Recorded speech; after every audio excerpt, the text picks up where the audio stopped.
ልጅቷን ቤተክርስቲያን እንደመሳደቧ ምን ማለቷ እንደው አረ በቃ እቺ ልጅ እንደው ይበላት ምናምን አይነት ግን አንልም። በጣም በሚያሳዝን ሁኔታ ዝም ብሎ ኦርቶዶክስን ቁጭ ብሎ መሳደብ እውነት ማለት ይሄ ውስጥ ያለ ሄትሬት ባይዞ ውስጥ ያለ ጥላቻ በጣም እያየለ ምናምን ሲሄድ ወደ እንደዚህ አይነት ነገር ነው የምትገባው። እቺ ልጅ እንግዲህ አሁን ነጠላ ትለብሳል፣ ነጠላ በመልበስ ምናምን ክርስቲያን ለመምሰል በጣም ብዙ ሞከረች ምናምን። ግን ሰው ስላወቃት በቃ ውስጧ ያለው ጥላቻ በጌታ ለቤተ ክርስቲያን ያለ ጥላቻ ዩዶን ሀቬኒ የሆነ ሰዓት ነው እየሰማ አንዳንዶቹ እንዴ ጭራሽ ቤተ ክርስቲያኒቱ ክርስቶስን ታውቃለች ወይስ አታውቅም ተብላ ስትጠየቅ አታውቅም ብላ ስትከራከር የነበረች ሰው ቤተ ክርስቲያን ክርስቶስን አታውቅም። እንግዲህ የጌታ ቤተ ክርስቲያን ክርስቶስን አታውቅም ብላ ስትከራከር ነበር። ኧረ ተይ ታውቃለች ብለው እነ ሄኖክ ምናምን ራሱ ሲሞግቷት ነበር።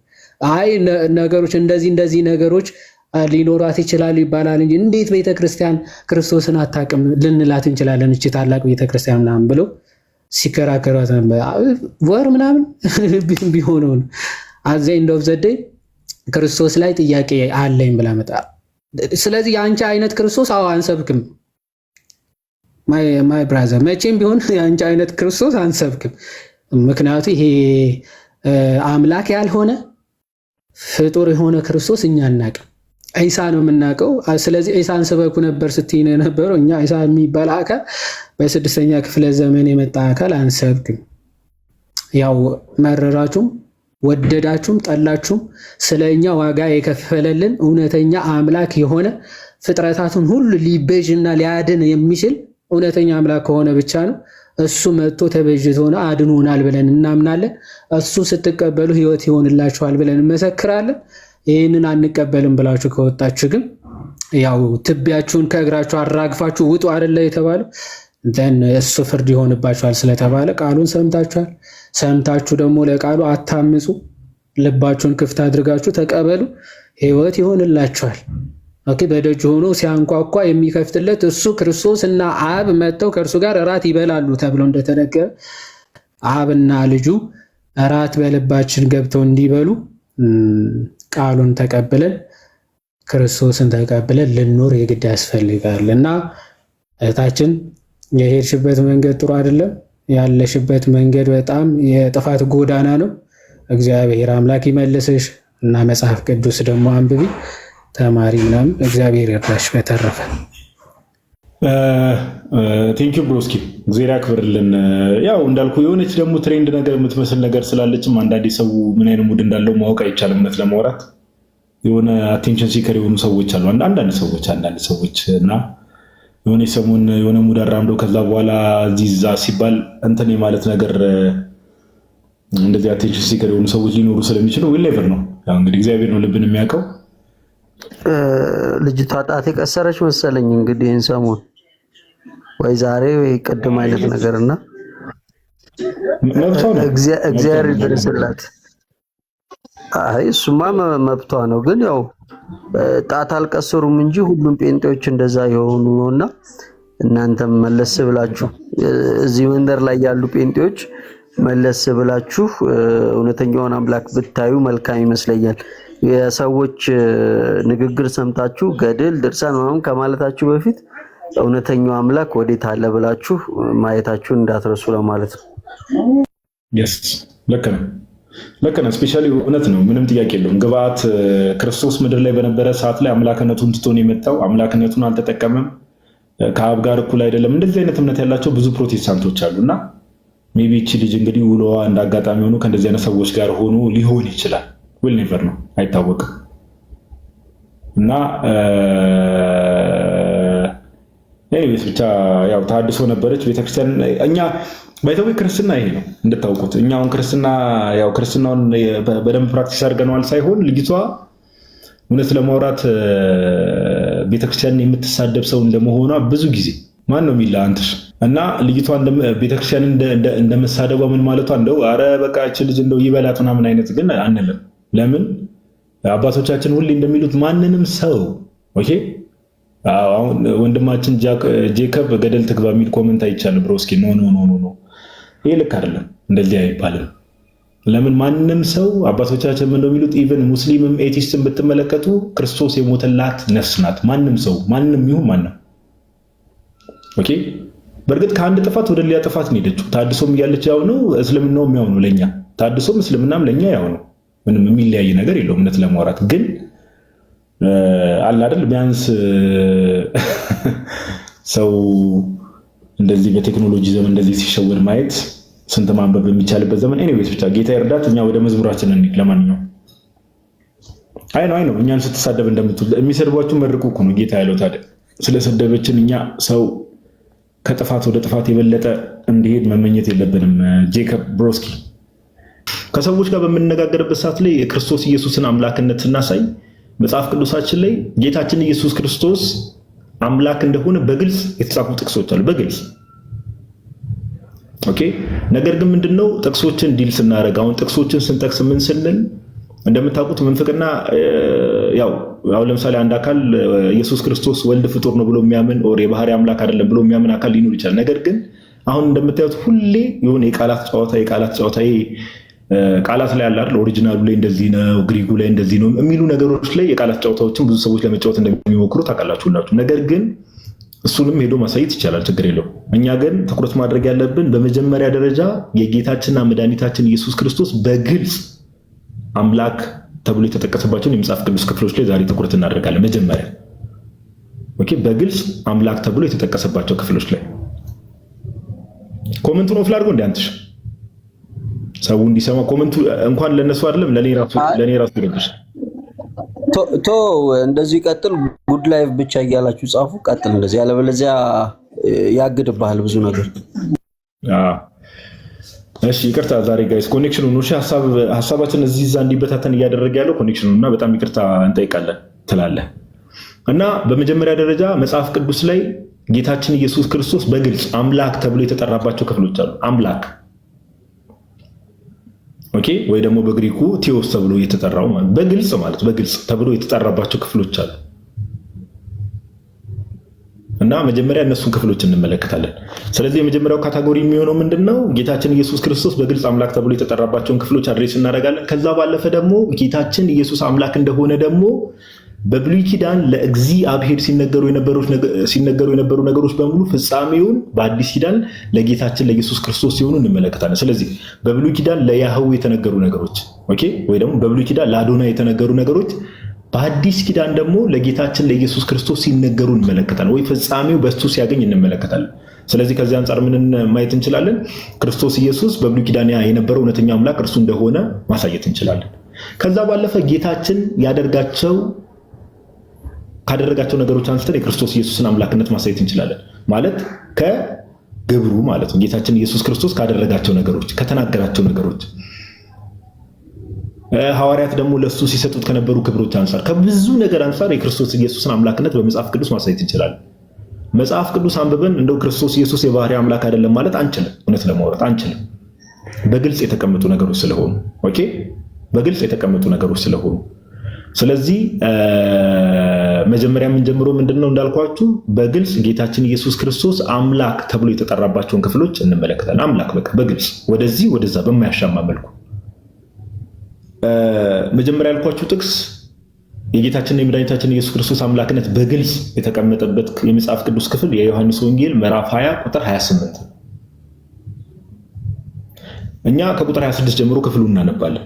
ኦኬ፣ ከቁጥር 26 ጀምሮ እንዲህ ይላል። ከ8 ቀንም በኋላ ደቀ መዛሙርቱም ደግሞ በውስጥ ነበሩ። እንግዲህ ጌታችን ኢየሱስ ክርስቶስ ሞትን ድል አድርጎ ከተነሳ በኋላ ማለት ነው። ቶማስም ከእነርሱ ጋር ነበረ። ደጆች ተዘግተው ሳሉ ኢየሱስ መጣ፣ በመካከላቸውም ቆሞ ሰላም ለእናንተ ይሁን አላቸው። ኦኬ፣ ሰላም ለእናንተ ይሁን አላቸው ጌታችን ኢየሱስ። ከዚያም በኋላ ቶማስን ጣትህን፣ በደንብ አስተውሉ፣ ጣትህን ወደዚህ አምጣና እጆቼን እይ፣ እጅህን ማምጣና በጎን ያግባው፣ ያመንክ እንጂ ያላመንክ አትሁን አለው። እንግዲህ ቶማስ ተጠራጥሮ ነበር የክርስቶስ ኢየሱስ መነሳቱን። ጌታችን ኢየሱስ ክርስቶስ እጄና ቼክ አድርጋለሁ፣ ከዛ የተወጋው ጎኔን መተህ እይ አለው። ለምን? ጌታችን በመስቀል ላይ በዕለተ ዓርብ የደረሰበትን መከራ ያ የተነሳው ክርስቶስ ኢየሱስ በዕለተ ዓርብ የተሰቀለው ያ ራሱ እንደሆነ ምናባዊ እንዳልሆነ የምርም እርሱ እንደሆነ ቶማስ እንዲያውቅ ስለፈለገ ማለት ነው። ቶማስም ቁጥር 28 ላይ ቶማስም ጌታዬ አምላኬም ብሎ መለሰለት። በደንብ አስተውለው። ኪሪዮስቲዮስ የሚለው የግሪክ ቃል ነው ያለው እዚህ ጋር። ጌታዬ አምላኬ ብሎ መለሰለት። ይሄ በግልጽ ነው። ለማን የመለሰለት? ማን ነው ከሱ ጋር ሲያወራ የነበር? ቁጥር 27 ላይ ጌታችን ኢየሱስ። ቶማስ ለማን የመለሰው? ለጌታችን ለኢየሱስ ክርስቶስ ነው የመለሰው። ምኑን አይቶ? የተወጋው ጎኑን አየ፣ እጁን አየ፣ ጎኑን ተመለከተ። ጌታዬ አምላኬም ብሎ መለሰለት። ለማን የመለሰው? ለክርስቶስ ኢየሱስ። መጽሐፍ ቅዱስ ላይ አንድም ቦታ ከእውነተኛው አምላክ ውጪ አንድም ቦታ ለሽታ ያክል ለናሙና ያክል ኪሪዮስቴዎስ ተብሎ የተጠራ ማንም የለም። ጌታዬ አምላኬ ተብሎ ከእውነተኛው አምላክ ውጪ የተጠራ ሁለቱም ቃላት አንድ ላይ ጌታዬ አምላኬ ብሎ መለሰለት። ለማን? ለክርስቶስ ኢየሱስ። አንድም ቦታ ከእውነተኛው አምላክ ውጪ እንደዚህ ተብሎ የተጠራ አካል የለም፣ አንድም ቦታ። ስለዚህ ምንን ያሳያል ከተባለ ክርስቶስ ኢየሱስ ጌታ አምላክ እንደሆነ፣ ያ እውነተኛው አምላክ እርሱ እንደሆነ ቶማስ እየመሰከረ ነው። አሁን እንደው ቶማስ የተሳሳተ ነገር ተናግሮ ከሆነ እንደው ክርስቶስ ኢየሱስ ያልሆነውን ነገር ነህ እያለው ቢሆን ኖሮ ጌታችን ምን መሆን ነበረበት? መልሱ ኧረ እኔ እንደዛ አይደለሁም አይደል መሆን ነበረበት። ሎጂካሊ ስፒኪንግ እኔ እንደዛ አይደለሁም፣ ለምን እንደዛ ብለህ ትጠራኛለህ? እንዲህ እንደማለት ነው። ለምሳሌ እኔ አሁን የሆነ ሙያ ኖሮኝ ያለ ሙያ ሰው አንተ እንዲህ ነህ ቢለኝ ኧረ አይደለሁም ብዬ መልሳለሁ። ጌታችን ግን ቁጥር 29 ላይ ወሳኝ ነገር ይናገራል። ምን አለ? ኢየሱስም ስላየኸኝ አምነሃል። አያችሁ፣ ስላየኸኝ አምነሃል፣ ሳያዩ የሚያምኑ ብፁዓን ናቸው አለው። ቶማስ ክርስቶስ ኢየሱስ የተወጋው ጎኑን እጁን ተመልክቶ ነው ጌታ አምላክ እንደሆነ ያመነው። ጌታችን ኢየሱስ ግን ምን አለ? አንተ ስላየኸኝ አምነሃል። እምነቱ ራሱ በማን ላይ ነበር? የቶማስ እምነት በክርስቶስ ኢየሱስ ላይ። ኦኬ፣ የቶማስ እምነት በማን ላይ ነበረ? በክርስቶስ ኢየሱስ ላይ ነበረ። ስለዚህ ቶማስ ጌታዬ አምላኬም ብሎ ስህተትን አልተባለም። አንድም ቦታ ክርስቶስ ኢየሱስም አይደለውም ብሎ አልመለሰለትም። ዮሐንስ እንደውም ሲጽፍ እንዲህ መስሏቸው ነበር እያለ በወንጌላቱ ይጽፍ ነበር፣ እንደዛም አላለም። ስለዚህ ይሄ የመጽሐፍ ቅዱስ ክፍል በማያሻማ መልኩ ጌታችን ኢየሱስ ክርስቶስ ኪሪዮስቲዮስ ወይ ደግሞ ጌታ አምላክ እውነተኛው አምላክ እንደሆነ በግልጽ ይናገር። አንዳንድ ሰዎች እንደው ጌታዬ አምላኬ ያለው እንደው ደንግጦ አለ አይደል፣ ልክ ሲያየው ጌታዬ አምላኬ ቶማስ ብሏል የሚሉ ሰዎች አሉ። የለም ባይዘው እንደዛ የሚል ሽታውም እንደዛ የሚል ንባብ ክፍሉ ላይ ሽታውም የለም። ደንግጦ አብን እየጠራው ነው። አንዳንድ ሰዎች ጭንቅላታቸው ላይ አብ ብቻ ነው አምላክ ተብሎ መጠራት ያለበት የሚል ፕሪሰፖዚሽን ጭንቅላታቸው ላይ ስላስቀመጡ እንደዛ ይላሉ። ደንግጦ ነው እንደው ጌታዬ አምላክ ያለው ደንግጦ ነው አይልማ። ኬት አመጣችሁት ይሄን ንባብ? አይልም። ሽታው የለም እዚህ ክፍል ላይ ሽታው የለም። ሰው ቢደነግጥም ብዙ አይነት አደነጋገጥ አለ። ወይኔ ጌታዬ ወይኔ ምን ሊል ይችላል፣ ግን ደንግጧል የሚልም ነገር የለም። ለኢየሱስ ነው ቀጥታ ጌታዬ አምላኬም ብሎ የመለሰለት። ጌታችንም ስላየኸኝ አምነሃል አለው። አያችሁ፣ እምነቱ ራሱ ማን ላይ ነበር? ጌታችን ላይ ነበር። ስለዚህ ይሄን የመጽሐፍ ቅዱስ ክፍል ሁላችንም በግልጽ አሁን መጀመሪያ የምናየው እኔም የተወሰነ 1 3 4 ጥቅስ አሳያችኋለሁ። ዮሐድም እንደዚህ ያሳያል። መጀመሪያ የምናየው በግልጽ የክርስቶስ ኢየሱስ አምላክነት በግልጽ ጌታችን ኢየሱስ አምላክ ተብሎ ጌታ ተብሎ የተጠራባቸውን ክፍሎች ነው የምንመለከተው። ስለዚህ የመጀመሪያው ምንድነው? ሁላችሁም ጥቅሱን ያዙ። ዮሐንስ ወንጌል ምዕራፍ 20 ከቁጥር 26 እስከ 29 ያለው በዋናነት ቁጥር 28 ላይ ያለው ማለት ነው። ኦኬ፣ እሱን ነው የምንመለከተው። ሁለተኛ የምንመለከተው ወዴት እንሄዳለን መሰላችሁ? ቲቶ ምዕራፍ 2 ላይ እንሄዳለን። ቲቶ ምዕራፍ 2 ላይ ኦኬ፣ ወደ ቲቶ ምዕራፍ 2 ላይ የትኛውን ጥቅስ ነው የምንመለከተው? ቁጥር 12 እና 13 ላይ ያለው ቲቶ ምዕራፍ 2 ቁጥር 12 እና 13 ላይ ያለውን ክፍል እንመለከታለን። ኦኬ፣ ቲቶ ምዕራፍ 2 ጥቅሱን መደጋገመው እንድትይዙት ነው ታች ያላችሁ ሰዎች። ቲቶ ምዕራፍ 2 ቁጥር 12 እና 13 ላይ ያለው እንደዚህ ይላል። ቁጥር 11 ላይ እንደዚህ ይላል፣ ሰዎችን ሁሉ የሚያድን የእግዚአብሔር ጸጋ ተገልጧልና። ሰዎችን ሁሉ የሚያድን የእግዚአብሔር ጸጋ ተገልጧልና። ማን ነው የእግዚአብሔር ጸጋ? ሰዎችን የሚያድን የተገለጠው ማን ነው? ሳብጀክቱን እንዳትረሱት፣ ጌታችን ኢየሱስ እንዳትረሱ ሳብጀክቱ። ቁጥር 12 እና 13 ይህም ጸጋ ኃጢአተኝነትና ዓለማዊ ምኞትን ክደን የተባረከውን ተስፋችንን በደንብ አስተውሉ። እርሱም የታላቁን የአምላካችንና የመድኃኒታችንን የኢየሱስ ክርስቶስን ክብር መገለጥ እየጠበቅን ምን እርሱም የታላቁን የአምላካችንንና የመድኃኒታችንን የኢየሱስ ክርስቶስን ክብር መገለጥ እየጠበቅን ቃል በቃል ኦኬ፣ ቃል በቃል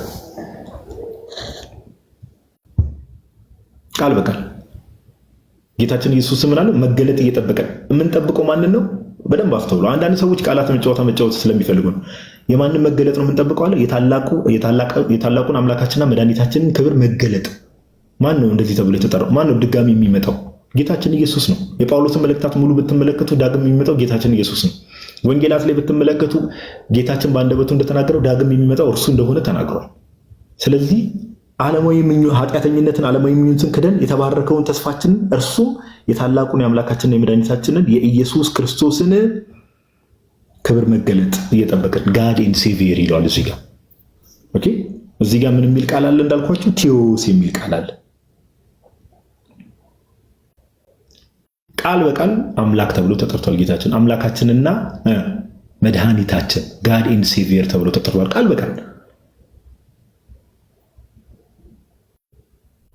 አሁን አንዳንድ ሰዎች ግሪኩ እንደዚህ ይላል ሊሏችሁ ይችላል። አሁን እዚህ ጋር አስፈላጊ ከሆነ ግሪኩን ማንሳት እንችላለን፣ ችግር የለውም አስፈላጊ ከሆነ። አሁን ታች ያለው ምዕመን ስለሆነ ዋናው ፖይንት ግን ድንገት ከሌላ ቤተ እምነት ሆናችሁ ታች የምትከታተሉ ሰዎች ስለምትኖሩ ሻርፕስ ሩል የሚባል ነገር አለ። በተለይ እነዚህ ኮይኔ ግሪክ ላይ ጥንታዊ የግሪክ ጽሁፎች ላይ ሻርፕስ ሩል የሚባል ነገር አለ። ኦኬ፣ ነገሮችን ወይ ደግሞ የግሪክ ቴክስቶች ኮንስትራክት ሲደረጉ ሲጻፉ እንዴት ነው መረዳት ያለብን፣ ሳብጀክቱ ማን ነው የሚለውን ነገር እንዴት አንደርስታንድ ማድረግ አለብን የሚለውን ነገር ይሄንን ክፍል ሻርፕስ ሩል የሚባል አለ።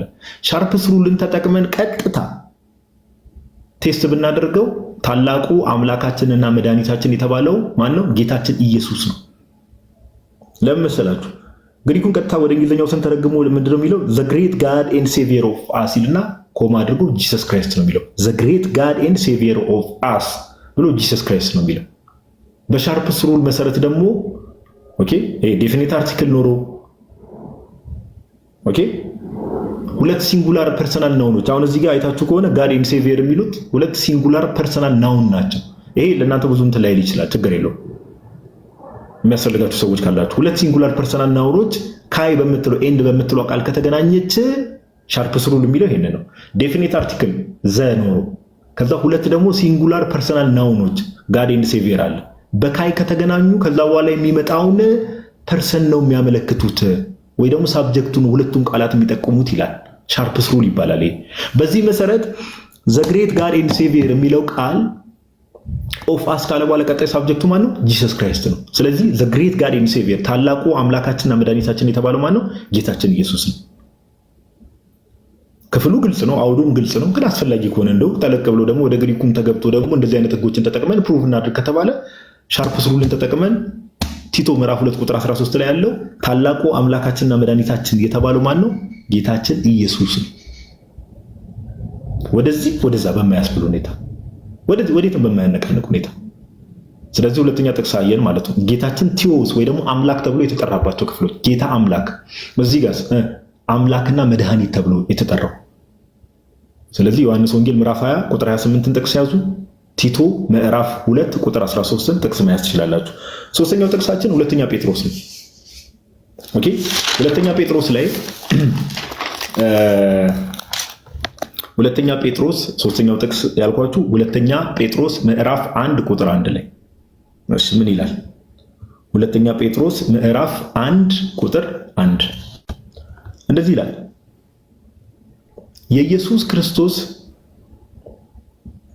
የኢየሱስ ክርስቶስ ባሪያና ሐዋርያ የሆነ ስምዖን ጴጥሮስ። አያችሁ፣ እዚህ ጋር ወደ ዋናው ሐሳብ ከመግባታችን በፊት ጴጥሮስ ራሱን ምን ብሎ ጠራ? የኢየሱስ ክርስቶስ ሐዋርያና ባሪያ። ለምንድን ነው ሐዋርያት የኢየሱስ ባሪያ የሆኑት የክርስቶስ ባሪያ የሆኑት ከተባለ አገልጋዮቹ ስለሆነ እርሱ የባህሪ አምላክ ስለሆነ ነው። ባይዘው ራሱን የኢየሱስ ባሪያ ነኝ አገልጋይ ነኝ ያለበት ምክንያት የሆነ ስምዖን ጴጥሮስ ይላል። አስተውሉ። በአምላካችንና በመድኃኒታችን በኢየሱስ ክርስቶስ ጽድቅ ካገኘነው ጋር የተካከለ የክብር እምነትን ላገኙ ብሎ መልእክቱን ይጀምራል። ምን አለ? የኢየሱስ ክርስቶስ ባሪያና ሐዋርያ የሆነ ስምዖን ጴጥሮስ በአምላካችንና በመድኃኒታችን በኢየሱስ ክርስቶስ ጽድቅ ካገኘነው ጋር የተካከለ። ኢየሱስን ምን ብሎ ጠራው? በአምላካችንና በመድኃኒታችን። ቀደም ቲቶ ምዕራፍ 2 ቁጥር 13 ላይ ጋድ ኤንድ ሴቪየር ተብሎ እንደተጠራው ጌታችን ኢየሱስ ክርስቶስ ቴዎስ ተብሎ እንደተጠራው እዚህም ሁለተኛ ጴጥሮስ ምዕራፍ 1 ቁጥር 1 ላይ ደግሞ አምላክና መድኃኒት ተብሎ ተጠራ። ጋድ ኤንድ ሴቪየር ተብሎ ተጠራ። በጣም በሚገርም ሁኔታ ይሄ ቀደም ያልኳችሁ ሻርፕስ ሩል ቼክ ማድረግ ትችላላችሁ። ሻርፕስ ሩልን ተጠቅማችሁ ይሄም ክፍል ቀጥታ ሳብጀክቱ ማን እንደሆነ ያሳያል። በቀላሉ ጌታችን ኢየሱስ ክርስቶስን ጋድ ኤንድ ሴቪየር የተባለው በቀላሉ። ነገር ግን የጴጥሮስ መልእክታትን ብትመለከቱ ስፔሻሊ ሁለተኛ ጴጥሮስ መልእክታት ላይ ከዚህ ቦታ ውጪ አራት ቦታ ጌታችን ኢየሱስ ኤግዛክትሊ ጌታና መድኃኒት ተብሎ ተጠርቷል። አስተውሉ። ሁለተኛ ጴጥሮስ ምዕራፍ 1 ቁጥር 1 ላይ ምን የሚል ነገር ነግሬያቸዋል? ጋድ ኤንድ ሴቪየር አምላክና መድኃኒት ተብሎ ተጠርቷል ጌታችን ኢየሱስ። ሁለተኛ ጴጥሮስ ምዕራፍ 1 ቁጥር 11 ላይ ጌታችንና መድኃኒታችን ተብሎ ተጠርቷል። ጌታና መድኃኒት አምላክና መድኃኒት የሚለው መጠሪያ ራሱ ሁለተኛ ጴጥሮስ መልእክቱን ብትመለከቱት ለማን ነው ሲሰጥ የምንመለከተው? ለጌታችን ለኢየሱስ ክርስቶስ። ሁለተኛ ጴጥሮስ ምዕራፍ 1 ቁጥር 11፣ ሁለተኛ ጴጥሮስ ምዕራፍ 2 ቁጥር 20 ላይ ኦኬ ጌታና መድኃኒት ኢየሱስ ክርስቶስ ተብሎ ተጠርቷል። ሁለተኛ ጴጥሮስ ምዕራፍ 3 ቁጥር 2 ላይ ጌታና መድኃኒት ተብሏል። ሁለተኛ ጴጥሮስ ምዕራፍ 3 ቁጥር 18 ላይ ጌታችንና መድኃኒታችን ተብሎ ተጠርቷል። ስለዚህ ሁለተኛ ጴጥሮስ ባይዘው መጽሐፍ ቅዱስን ስናነብ አውድ በጣም ማተር ያደርጋል። እሺ አውድ ማተር ያደርጋል።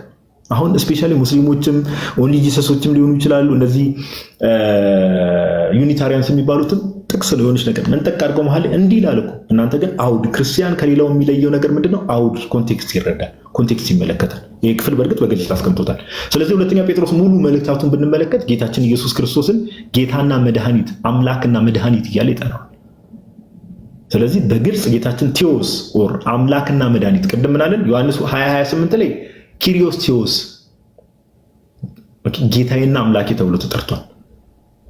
ጌታ አምላክ ተብሎ ተጠርቷል። ቲቶ ምዕራፍ 2 ቁጥር 13 ላይ አምላክና መድኃኒት ተብሎ ተጠርቷል። ጋድ ኤንድ ሴቪየር ጋድ የሚለው ቃል ቴዎስ የሚለውን ቃል ነው የሚያሳየው። ሁለተኛ ጴጥሮስ ምዕራፍ 1 ቁጥር 1 ላይ ደግሞ አምላካችንና መድኃኒታችን ብሎ ጠርቶታል። ጴጥሮስ ኦኬ ጴጥሮስ እንደዚህ ብሎ ጠርቶታል።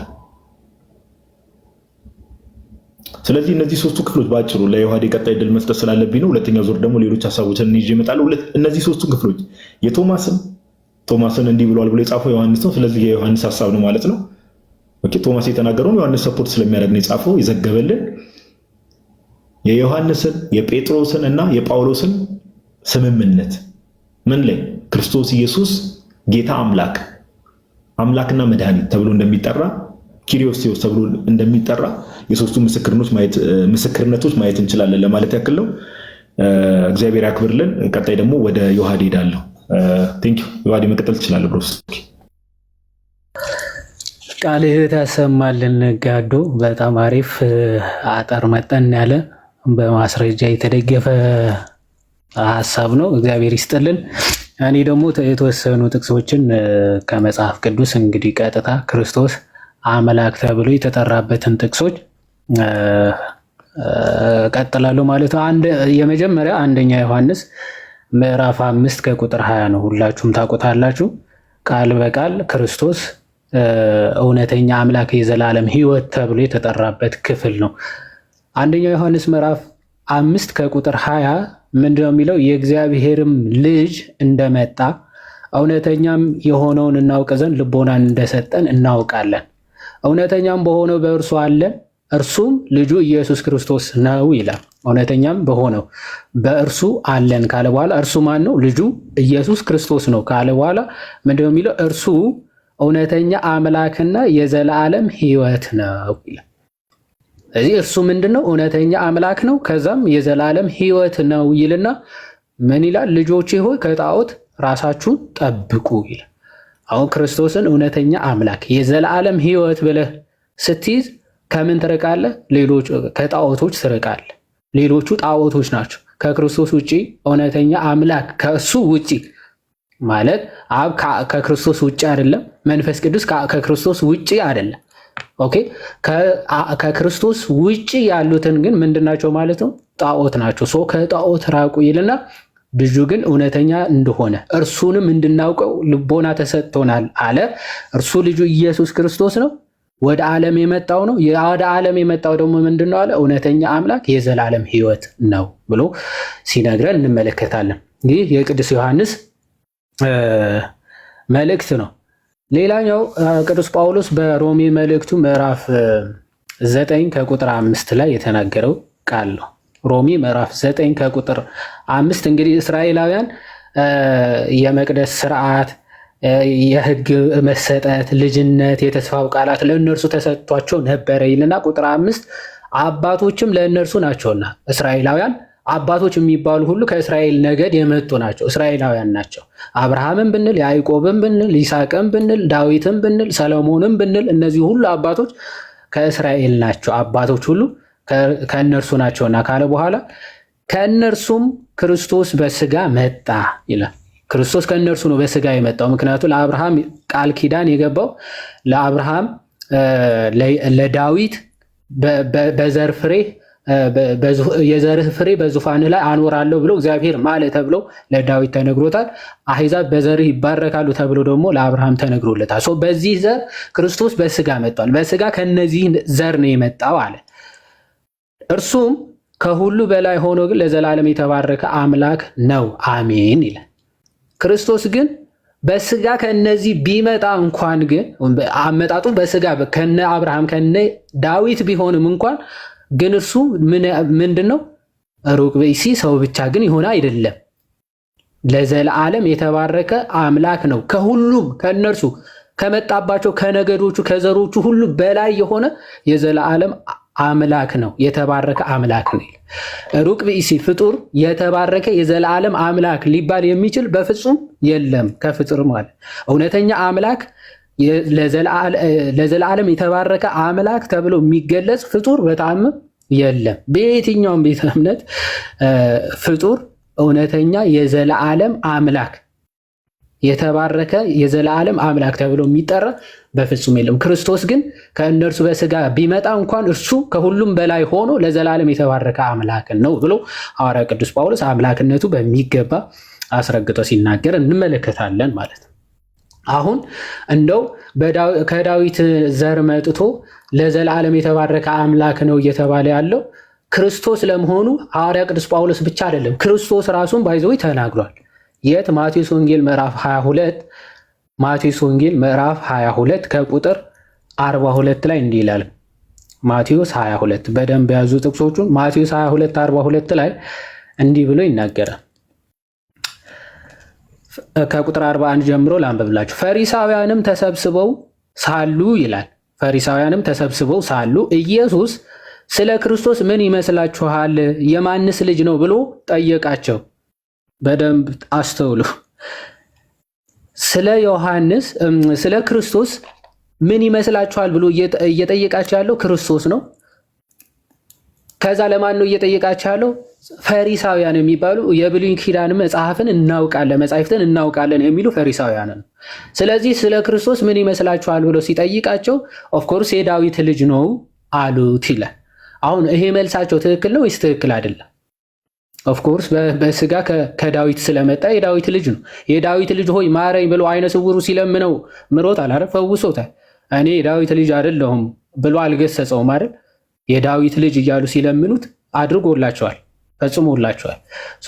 አይደለሁም ብሎ አልተቃወምም። እነዚህም የዳዊት ልጅ ነው አሉት ይላል። ግን ሰው ብቻ ከዳዊት ዘር የመጣ ሩቅ ብእሲ ብቻ ብለው የሚረዱትን መረዳታቸው ሊያርማቸው ስለወደደ ክርስቶስ ምን አላቸው?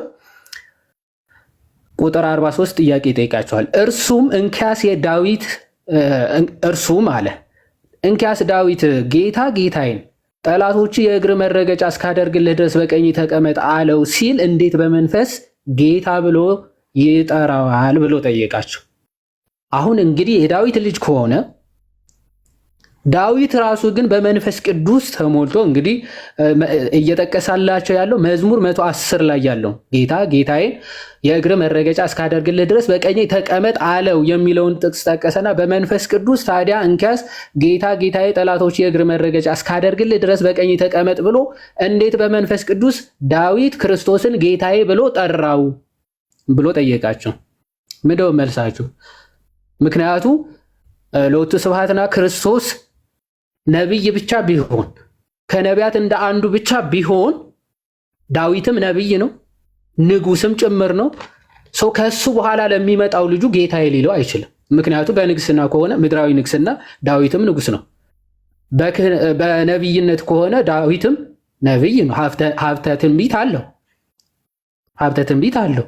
ስለዚህ ለምንድን ነው ክርስቶስን በመንፈስ ቅዱስ ጌታዬ ሊለው የቻለው ብሎ ጠየቃቸው።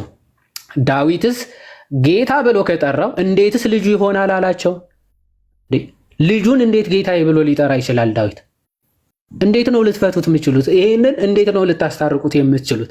የዳዊት ልጅ ተብሎ ደግሞ የዳዊትስ ጌታ እንዴት ነው ሊሆን የሚችለው ነው ጥያቄ። ሊመልስለት የቻለ ሰው አለ? የለም። አንድም ቃል እንኳን ይመልስለት ዘንድ የተቻለው የለም። ከዚያ ቀንም ጀምሮ ወደፊት ማንም ሊጠይቀው አልደፈረም ይላል። ኦኬ።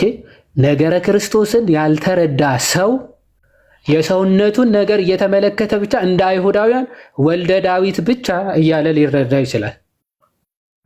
ነገር ግን ዳዊት ራሱ ጌታዬ ብሎ ነው የሚጠራው። አዘ ኤንድ ኦፍ ዘ ዴይ ፎር ዩር ሰርፕራይዝ ወልደ ዳዊት ብለህ ብትጠራው ዳዊት ግን ምን ብሎ ይጠራዋል? ክርስቶስን ጌታዬ ነው። እንደውም የቤተ ክርስቲያናችን አንድምታ ጌታ የጌታዬን እንዲህ አላለውም ነው የሚለው። ጌታ የጌታዬን ጌታን እንዲህ አለው አላል። ወይም ደግሞ ለክርስቶስም ጌታ የተባለው ወይም ደግሞ እግዚአብሔር የተባለው ለክርስቶስም አምላኩ ጌታው አልተባለም ብለው ይፈቱታል። ጌታ ጌታዬን ነው የሚለው። ጌታ ጌታዬን፣ ክርስቶስንም ጌታ ይለዋል፣ አብንም ጌታ ይለዋል ዳዊት። ስለዚህ እንዴት ነው ልጁ ከሆነ ጌታዬ ሊለው የሚችለው ብሎ ጠየቃቸው። ከዚያን ቀን ጀምሮ ማንም ሊመልስለት የቻለ የለም ይላል። ይህን መልስ ግን ክርስቶስ ሳይመልስላቸው አልቀረም፣ መልሶላቸዋል። የት? ራእይ ምዕራፍ 22 ከቁጥር 16 ላይ መልሶታል። ራእይ ምዕራፍ 22 ከቁጥር 16 ላይ መልሶታል። እንዴት? ይኸው እንዲህ ብሎ እኔ ኢየሱስ አለ፣ እኔ ኢየሱስ በአብያተ ክርስቲያናት ዘንድ ይህን እንዲመሰክርላችሁ መልአኬን ላኩ ይላል። መላእክት የእርሱ የሆኑለት ጌታ ነው። መልአኬን ላኩ ስለ አብያተ ክርስቲያናት ምን እንዲመሰክርላችሁ መልአኬን ላኩ አለና እኔ የዳዊት ስርና ዘር ነኝ፣ የሚያበራም የንጋት ኮከብ ነኝ አላቸው አለ ይላል። ኦኬ፣ የዳዊት ምኑ ነው? ስሩ እና ዘሩ ነው። አሁን ስለ ክርስቶስ ምን ይመስላችኋል ሲሉ የዳዊት ልጅ ብለውታል። የዳዊት ዘር ነው ማለት ነው። በስጋ ከዳዊት መጥቷል እንደተባለው። ግን እንደ ጳውሎስ ሙሉ የሆነ እምነት አልነበራቸውም ፈሪሳውያን። ሮሜ ምዕራፍ 9 ቁጥር 5 ሐዋርያ ቅዱስ ጳውሎስ በስጋ ከእነርሱ መጣ፣ ግን እርሱ ከሁሉም በላይ ሆኖ ለዘላለም የተባረከ አምላክ ነው ብሎ ነበር አይደል? ቅዱስ ጳውሎስ ወልደ ዳዊት ወልደ አብ ክርስቶስ እንደሆነ ተናግሯል። የአብም የባህሪ ልጅ ከዳዊትም በስጋ የመጣ እንደሆነ ተናግሯል ሐዋርያ ቅዱስ ጳውሎስ። ፈሪሳውያን የጎደላቸው የዳዊት ልጅ መሆኑ አምነው የአብ የባህሪ ልጁ መሆኑ ግን አላመኑ ነበር። ስለዚህ ክርስቶስ ምን አለ? እኔ የዳዊት ስርና ምኑ ነኝ? ዘሩ ነኝ አለ። ስር ማለት መገኛ ማለት ነው፣ ምንጭ ማለት ነው፣ አስገኝ ማለት ነው። ኦኬ። ስለዚህ ለዳዊት ስሩ ነኝ ሲል የዳዊት አስገኙ ፈጣሪው ነኝ ማለት ነው። ምንጩ እኔ ነኝ ማለት ነው። ዳዊት ያስገኘሁት እኔ ነኝ ማለት ነው። ዳዊት የፈጠረው ዳዊትን የፈጠርኩት እኔ ነኝ ሲል ግን ያ ዳዊትን የፈጠረው ጌታ ግን ምን ሆኖ መጥቷል? የዳዊት ዘር ሆኖ ግን በስጋ መጥቷል ነው። ስለዚህ እኔ የዳዊት ስሩ ነኝ፣ አስገኙ ነኝ፣ ፈጣሪው ነኝ ማለት ነው። ግን እሱ ብቻ ሳይሆን የዳዊት ደግሞ ምኑ ነኝ? ዘሩ ነኝ። በስጋ ደግሞ ከዳዊት ዘር በስጋ የመጣ ነውና ለዛ ነው ሐዋርያ ቅዱስ ጳውሎስ በሮሜ መልእክቱ ምዕራፍ 1 ከቁጥር 1 ሲናገር ምን ብሎ ይናገራል? ስለ ክርስቶስ ከቁጥር ምዕራፍ 1 ሮሜ ምዕራፍ 1 ከቁጥር 1 ጀምሮ ሐዋርያ ሊሆን የተጠራ የኢየሱስ ክርስቶስ ባሪያ ጳውሎስ በነቢያቱ አፍ በቅዱሳት መጻሕፍት አስቀድሞ ተስፋ ለሰጠው ለእግዚአብሔር ወንጌል ተለየ ይላል። የማን ባሪያ? የኢየሱስ ክርስቶስ ባሪያ። ይህም ወንጌል በስጋ ከዳዊት ዘር ስለተወለደ እንደ ቅድስና መንፈስ ግን ከሙታን መነሳት የተነሳ በኃይል የእግዚአብሔር ልጅ ሆኖ ስለተገለጠ ስለ ልጁ ነው። እርሱም ማን ነው? ጌታችን ኢየሱስ ክርስቶስ ነው ይላል። በስጋ ከማን የመጣ? ከዳዊት። በመንፈስ ግን ወይም ደግሞ በመለኮቱ ግን ከሙታን መነሳት በኃይል የተነሳ በስልጣኑ የተነሳ የእግዚአብሔር ልጅ መሆኑም የተገለጠ ማለት ነው። ምንድን ነው አለ? እሱ ልጁ ነው አለ። ልጁ በኃይል የእግዚአብሔር ልጅ ሆኖ ስለተገለጠ ስለ ልጁ ነው አለ። እርሱ ማን ነው? ጌታችን ኢየሱስ ክርስቶስ ነው ብሎ በግልጽ ይናገራል ማለት ሶ ክርስቶስ አምላክነቱን መለኮትነቱን በእንደዚህ አይነት መልኩ ራሱን ገልጧል። ሐዋርያ ቅዱስ ጳውሎስም ተናግሯል፣ ቅዱስ ዮሐንስም ተናግሯል ማለት ነው። ይህን ሶስቱን ከተናገርኩ ይበቃኛል። እግዚአብሔር ይስጥልኝ። ቃሌት ያሰማልን። ይዋዲ ቃሌት ያሰማልን። ብሮስኪስ አንዴ ኮመንቱን ወፍል አድርግና እንቀጥላለን። እኛ በደንብ ሀሳቡን እየተከታተሉት እንደሆነ ጀስት ኮንፊርም ለማድረግ ያክል ሀሳቡን በደንብ እየተከታተላችሁ ነው እናንተ ሰዎች? እንዴት ነው? ፎሎ አፕ እያደረጋችሁ ነው? እየጻፋችሁ ነው? አንዴ እሱን ኮንፊርም ካደረጋችሁልን እሺ። ኮሜንት ላይ አዎ ምናምን ከማለታችሁ በፊት ወር ቃልዮት ያሰማልን ከማለታችሁ በፊት እየሰማችሁት የሚወራው ነገር አንደርስታንድ እያደረጋችሁ መሆኑን እርግጠኛው እሺ፣ እየጻፋችሁ መሆኑን አንደኛ፣ ሁለተኛ ደግሞ አንደርስታንድ ማድረጋችሁን እርግጠኛው ነው። አዎ ከማለታችሁ በፊት ሆነስቱ ነው ለማለት ፈልጌ ነው። ሆነስት ለመሆን እንሞክር ለማለት ፈልጌ ነው።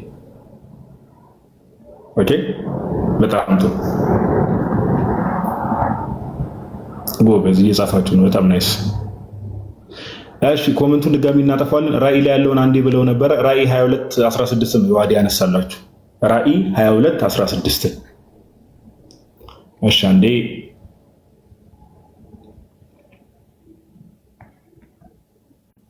እሺ ኦኬ እሺ እንቀጥል። እግዚአብሔር የተመሰገነ ይሁን። እንግዲህ አንዳንድ ሀሳቦችን እያነሳን እየቆየ ነው እንደ እግዚአብሔር ፍቃድ።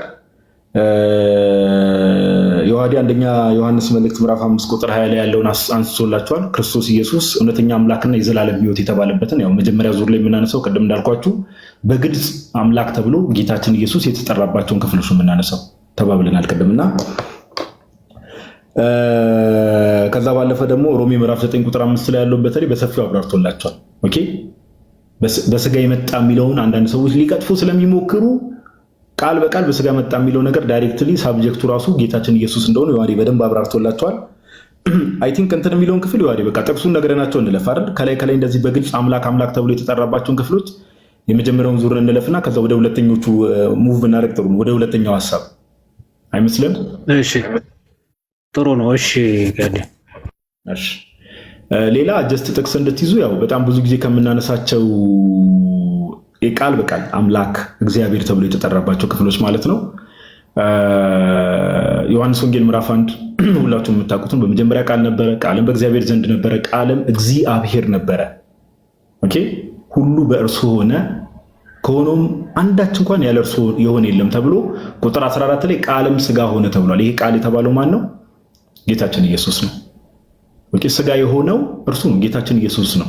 ስለዚህ ዮሐንስ ወንጌል ምዕራፍ 1ን ብዙዎቻችሁ የምታውቁት ጥቅስ ነው። ዮሐንስ ወንጌል ምዕራፍ 1 ከዚህ በፊት ላይቭ ላይ በደንብ ብሬክ ዳውን አድርገን ስላብራራ ነው። እሱም ብቻውን እናብራራ ከተባለ ራሱ ረጅም ሰዓት ስለሚፈጅ ነው። ኦኬ ጥቅሱን ያዙት። ዮሐንስ ወንጌል ምዕራፍ 1 ቁጥር 1 ዮሐንስ ወንጌል ምዕራፍ 1 ቁጥር 1 ጋይስ አንዴ ዮሐንስ ነገስት ላይ ያዩት እስኪ አንተሽ መቀበያውን እንትን ካለ ዮባን ይላከው ወይ ተሳስቶ ሊሆን ይችላል። እሺ ዮሐንስ ወንጌል ምዕራፍ 1 ቁጥር 1 ነው ያዙ። አንድ በኮሜንት አስገባው እንጂ እኔም ጋር እምቢ ብሎኛል። እሱ ነው ግን እሱን የሚመስል ሰው ተመሳስሎብኝ እንዳይሆን ድንገት ገስት መቀበያ በጣም አስቸጋሪ ነው። በጣም አስቸጋሪ ኮሜንት አብራራ ነበር እንዴ? አይ ቆይ እንትን ነው ችግር የለውም። እዮብ ራስህ ከሆንክ በቃ አበባ ስጥና እንስበዋለን ወይ ካልሆነ እንቀጥልኛ። እሱ ራሱ ከሆነ ማለት ነው። ቅድም ኮኔክሽን አስወርዶ ስለሆነ ዮሐንስ ወንጌል ምዕራፍ 1 ቁጥር 1 ነው ያዙ። ከዛ ባለፈ ደግሞ ዮሐንስ ራእይ ኦኬ፣ ዮሐንስ ራእይ ላይ እነዚህ ተጨማሪ ጥቅሶች ናቸው ቃል በቃል ዮሐንስ ራእይ ምዕራፍ 1 ላይ ዮሐንስ ራእይ ምዕራፍ 1 ላይ ቁጥር 7 ላይ እነሆ ከደመና ጋር ይመጣል፣ ዓይንም ሁሉ የወጉትም ያዩታል፣ የምድር ወገኖችም ስለርሱ ዋይ ዋይ ይላሉ፣ አዎን አሜን ይላል። ቁጥር 7 ላይ አዎን አሜን።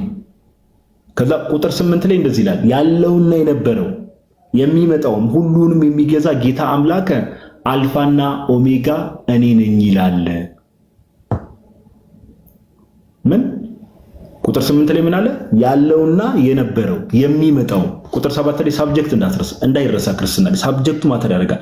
አውዱ መረዳት አለበት። ቁጥር 7 ላይ ከደመና ጋር ይመጣል የተባለው አካል ነው። ዓይንም ሁሉ የወጉትም ያዩታል። የተወጋው ማን ነው? ጌታችን ኢየሱስ ነው። የምድርም ወገኖች ስለርሱ ሁሉ ዋይ ዋይ ይላሉ ስለተባለ ሳብጀክቱ ማን ነው? ቁጥር 7 ላይ ጌታችን ኢየሱስ። ያ እንግዲህ የወጉት ያዩታል የተባለው ከደመና ጋር ይመጣል የተባለው ነው። ቁጥር 8 ላይ ያለውና የነበረው የሚመጣውም ሁሉን የሚገዛ ጌታ አምላክ አልፋና ኦሜጋ እኔ ነኝ ይላል። ዮሐንስ ራእይ ምዕራፍ 1 ቁጥር 8 ማለት ነው። ጌታ አምላክ የሚለውን ቃል ቅድም ምን ላይ ተመልክተናል? ዮሐንስ ወንጌል ምዕራፍ 20 ቁጥር 28 ላይ ቶማስ ጌታ አምላክ ብሎታል፣ ኪሪዮስ ቴዎስ ብሎ ጠርቶታል። አሁንም እዚህ ጋር ጌታችን ኢየሱስ ክርስቶስ ጌታ አምላክ አልፋና ኦሜጋ። አልፋና ኦሜጋ ማለት እንግዲህ በግሪክ አልፋቤቶች ውስጥ እንደምታውቁት መጀመሪያውና መጨረሻው ነው። መጀመሪያውና መጨረሻው እኔ ነኝ እያለ ነው ጌታ ቃል በቃል ወደዚህ ወደዛ በማያዛንፍ መልኩ በግልጽ ማለት ነው። በግልጽ ኦኬ። ይሄንኑ ሐሳብ ጌታችን ኢየሱስ ክርስቶስ እዚህ ራእይ መጽሐፍ ላይ ዮሐንስ ራእይ ምዕራፍ 22 ላይ እንዲህ ብሎ ይናገራል። ዮሐንስ ራእይ ምዕራፍ 22 ይሄንንም ያዙ። ዮሐንስ ራእይ ምዕራፍ 22 ቁጥር 12 እና 13 እንዲህ ብሎ ይናገራል።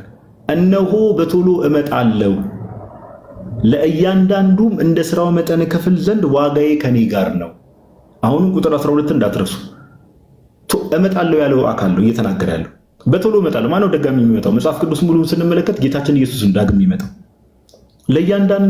ለእያንዳንዱ እንደ ስራው መጠን ክፍል ዘንድ ዋጋዬ ከኔ ጋር አለ። እንደ ስራው የሚከፍለው ማን ነው?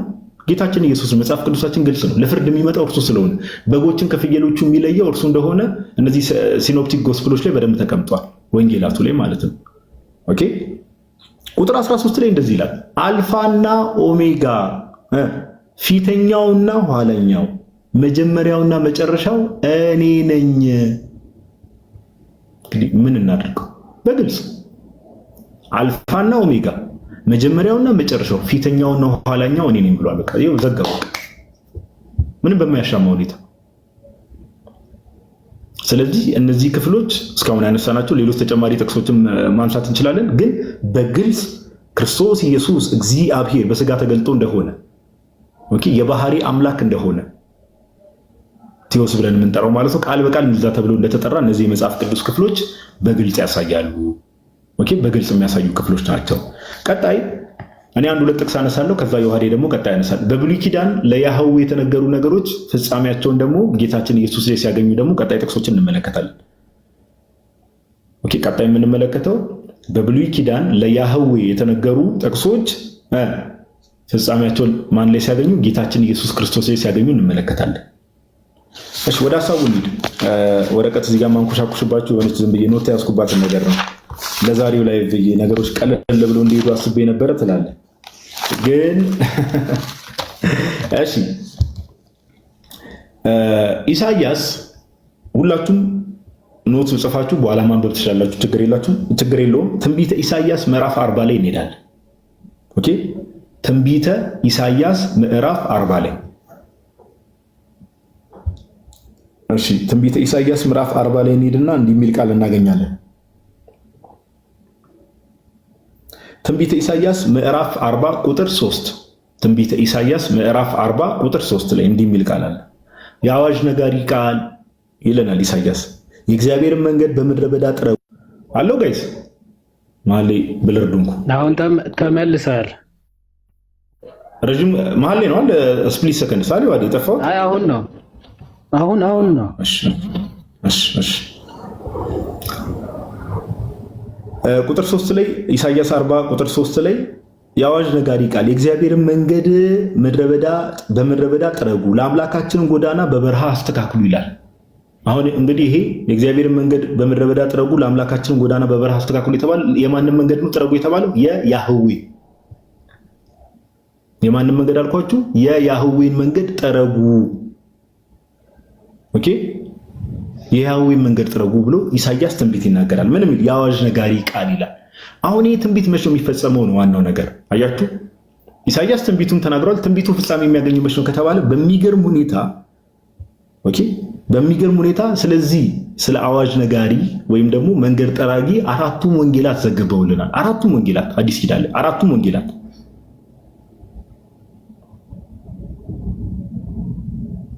የእግዚአብሔር መንገድ እንዳትረሱ። የአዋጅ ነጋሪ ቃል የእግዚአብሔር መንገድ የማንን መንገድ ጠረጉ? የማንን መንገድ? የእግዚአብሔር መንገድ። አራቱም ወንጌላት ስለዚህ መንገድ ጠራጊ ወይ ደግሞ አዋጅ ነጋሪ ዘግበውልናል። ለምሳሌ መጀመሪያ ማቴዎስ ዘግበውልናል። የማቴዎስ ወንጌል ምዕራፍ 3 ቁጥር 3 ላይ ሄዳችሁ ብትመለከቱ እንዲህ የሚል ቃል ታገኛላችሁ። የማቴዎስ ወንጌል ምዕራፍ 3 ቁጥር 3 ላይ ኢሳይያስን ጠቅሶ ማቴዎስ እንዲህ ብሎ ይነግረናል። በነቢዩ በኢሳይያስ የጌታን መንገድ አዘጋጁ፣ ጥርጊያውንም አቅኑ እያለ በምድረ በዳ የሚጮህ ሰው ድምፅ የተባለለት ይህ ነውና። ቁጥር 1 ላይ ማን ነው ይህ ነው የተባለው? ከቁጥር 1 ጀምረን አብረን እናንብበው። ማቴዎስ ወንጌል ምዕራፍ 3 ከቁጥር 1 ጀምሮ። በዚያም ወራት መጥምቁ ዮሐንስ በደንብ አስተውሉ፣ መንግሥተ ሰማያት ቀርባለችና ንስሐ ግቡ ብሎ በይሁዳ ምድረ በዳ እየሰበከ መጣ። ማን ነው ሰባኪው? መጥምቁ ዮሐንስ። ስለዚህ ስለ መጥምቁ ዮሐንስ ምን አለን ማቴዎስ? ኢሳይያስ የአዋጅ ነጋሪ ቃል መንገድ ጠራጊ ያለው ስለ እርሱ ነው እያለን ቁጥር 3 ላይ በነቢዩ በኢሳይያስ አለ የጌታን መንገድ አዘጋጁ፣ ጥርጊያውንም አቅኑ እያለ በምድረ በዳ የሚጮህ ሰው ድምፅ የተባለለት ይህ ነው። ድምፁ የአዋጅ ነጋሪ ቃል የተባለው እንዲህ የጌታን መንገድ ይጠርጋል የተባለው ማን ነው? ይህ ነው። መጥምቁ ዮሐንስ። እንዳትረሱ። በብሉይ ኪዳን ኢሳይያስ የማን ነው? የእግዚአብሔርን መንገድ የያህዌን መንገድ የሚጠርግ የአምላካችንን መንገድ የሚያቀና ነው ያለው። ይሄ ማን ነው ተባለ? አዲስ ኪዳን ላይ መጥምቁ ዮሐንስ። ማቴዎስ ዘገበውልናል መጥምቁ ዮሐንስ እንደሆነ። እንቀጥል። የአራቱም ወንጌላት ምስክርነት ስላለ ጥቅሶቹን ያዙ። ማቴዎስ ወንጌል ምዕራፍ 3 ከቁጥር 1 እስከ 3 አንብቡ። ማርቆስ ወንጌል ላይ ስንሄድ ማርቆስ ወንጌል ምዕራፍ 1 ቁጥር 3 ላይ 2 እና 3 ላይ እንደዚህ ይላል፣ እነሆ መንገድን የሚጠርግ መልእክተኛዬን በፊትህ እልካለሁ፣ የጌታን መንገድ አዘጋጁ፣ ጥርጊያውንም አቅኑ እያለ በምድረ በዳ የሚጮህ ሰው ድምፅ ተብሎ በነቢዩ ኢሳይያስ እንደተጻፈ ቁጥር 4 ላይ ዮሐንስ በምድረ በዳ እያጠመቀ የንስሐን ጥምቀት ለኃጢአት ስርየት እየሰበከ መጣ። ማቴዎስ ቅድም መጥምቁ ዮሐንስ መንገድ ጠራጊው እንደሆነ ነግሮናል። ማርቆስ ወንጌል ምዕራፍ 1 ቁጥር 3 ላይ የጌታን መንገድ አዘጋጁ፣ ጥርጊያውንም አቅኑ እያለ በምድረ በዳ የሚጮህ ሰው ድምፅ ተብሎ በነቢዩ ኢሳይያስ እንደተጻፈ ቁጥር 4 ላይ ምን አለን? ዮሐንስ በምድረ በዳ እያጠመቀ የንስሐንም ጥምቀት ለኃጢአት ስርየት እየሰበከ መጣ። ማቴዎስም መንገድ ጠራጊው ማን እንደሆነ ነገረን፣ መጥምቁ ዮሐንስ። ማርቆስም መንገድ ጠራጊው ማን እንደሆነ ነገረን፣ መጥምቁ ዮሐንስ። እንጨምር፣ አራቱም ወንጌላት የሚስማሙበት ነገር ስለሆነ። ሉቃስም ይመጣና የሉቃስ ወንጌል ጥቅሶቹን ያዛችሁ። የሉቃስ ወንጌል ስንመጣ የሉቃስ ወንጌል ምዕራፍ 3 ቁጥር 4 ከ3 ጀምሮ ማለት ነው እንደዚህ ይላል፣ በነቢዩ በኢሳይያስ ቃል መጽሐፍ የጌታን መንገድ አዘጋጁ። የሉቃስ ወንጌል ምዕራፍ 3 ቁጥር 4 ላይ የጌታን መንገድ አዘጋጁ፣ ጥርጊያውንም አቅኑ እያለ በምድረ በዳ የሚጮህ ሰው ድምፅ፣ አዘቅቱ ሁሉ ይሙላ፣ ተራራና ኮረብታም ሁሉ ዝቅ ይበል፣ ጠማማውና የቀና መንገድ ይሁን፣ ሸካራውንም መንገድ ትክክል ይሁን፣ ስጋም የለበሰ ሁሉ እግዚአብሔርን ማዳን ተብሎ እንደተጻፈ ለኃጢአት ስርየት የንስሐን ጥምቀት እየሰበከ በዮርዳኖስ ዙሪያ ወዳለች ሀገር ሁሉ መጣ።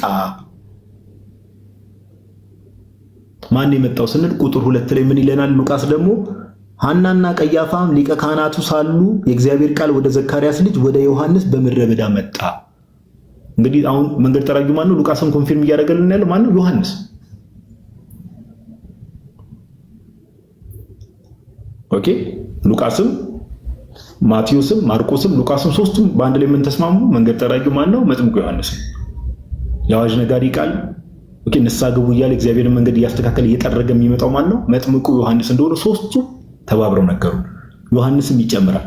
ዮሐንስ ወንጌል ምዕራፍ 1 ቁጥር 23 ላይ ጥቅሶቹን እያዛችሁ ዮሐንስ ወንጌል ምዕራፍ 1 ላይ እንዲህ ይላል። ቁጥር 22 ላይ እንግዲህ አይሁድን ይጠይቁታል። እንኪያስ ማነ ለላኩን መልስ እንድንሰጥ። ኦኬ እንደዚህ ሆንኩኝ። እሺ እንኪያስ ማነ ዮሐንስን ነው የሚጠይቁት። እንግዲህ ማነ ለላኩን መልስ እንድንሰጥ ስለራስህ ምን ትላለህ አሉት። ቁጥር 23 ላይ እርሱም ነቢዩ ኢሳያስ እንዳለ የጌታን መንገድ አቅኑ ብሎ በምድረ በዳ የሚጮህ ሰው ድምፅ እኔ ነኝ አለ። አራቱም መንገድ ጠራጊው የጌታን መንገድ አቅኑ ብሎ የሚናገረው ኢቭን የራሱን የመጥምቁ ዮሐንስን ምስክርነት በመጨመር አራቱም ወንጌላት በብሉይ ኪዳን ነቢዩ ኢሳያስ የያህዌ መንገድ ጥረጉ ወይ ደግሞ የያህዌ መንገድ ጥረጉ የአምላካችንን መንገድ አቅኑ የሚል የአዋጅ ነጋሪ ቃል ይመጣል ተብሎ የተነገረለት መጥምቁ ዮሐንስ ነው። አሁን ኮሜንት ላይ ሁላችሁንም እንጠይቃችኋለሁ። ኮሜንቱን አንዴ ላብራላችሁና ዮሐንስ ኮሜንት ላይ ሁላችሁም ተሳተፉ። ዮሐንስ ለማን ነው መንገድ ሊጠርግ የመጣው? ለማን ነው መንገድ ሊጠርግ የመጣው? ዮሐንስ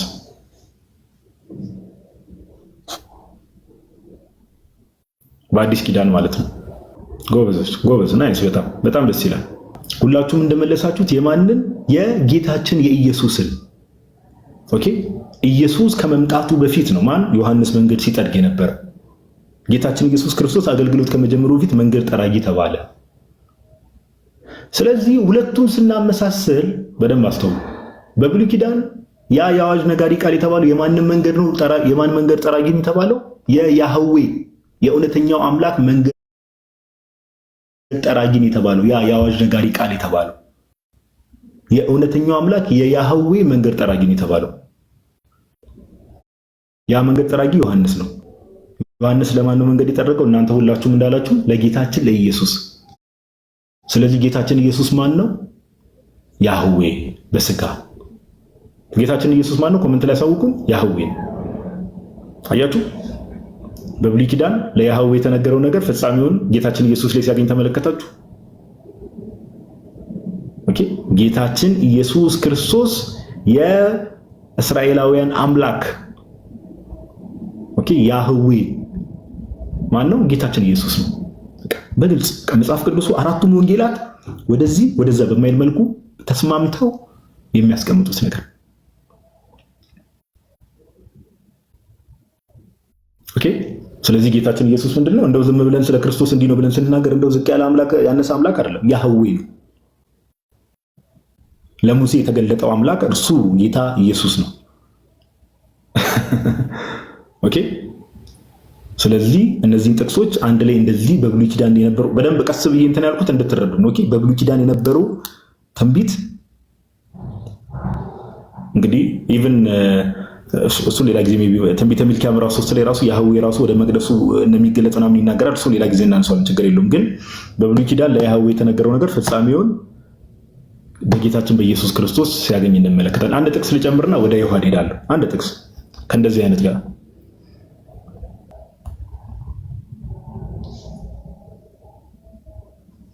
ያህዌ ዕብራይስጥኛ ነው። ኮሜንት ላይ ያህዌ ምንኛ ነው የሚል ነገር የአምላክ ስም ነው።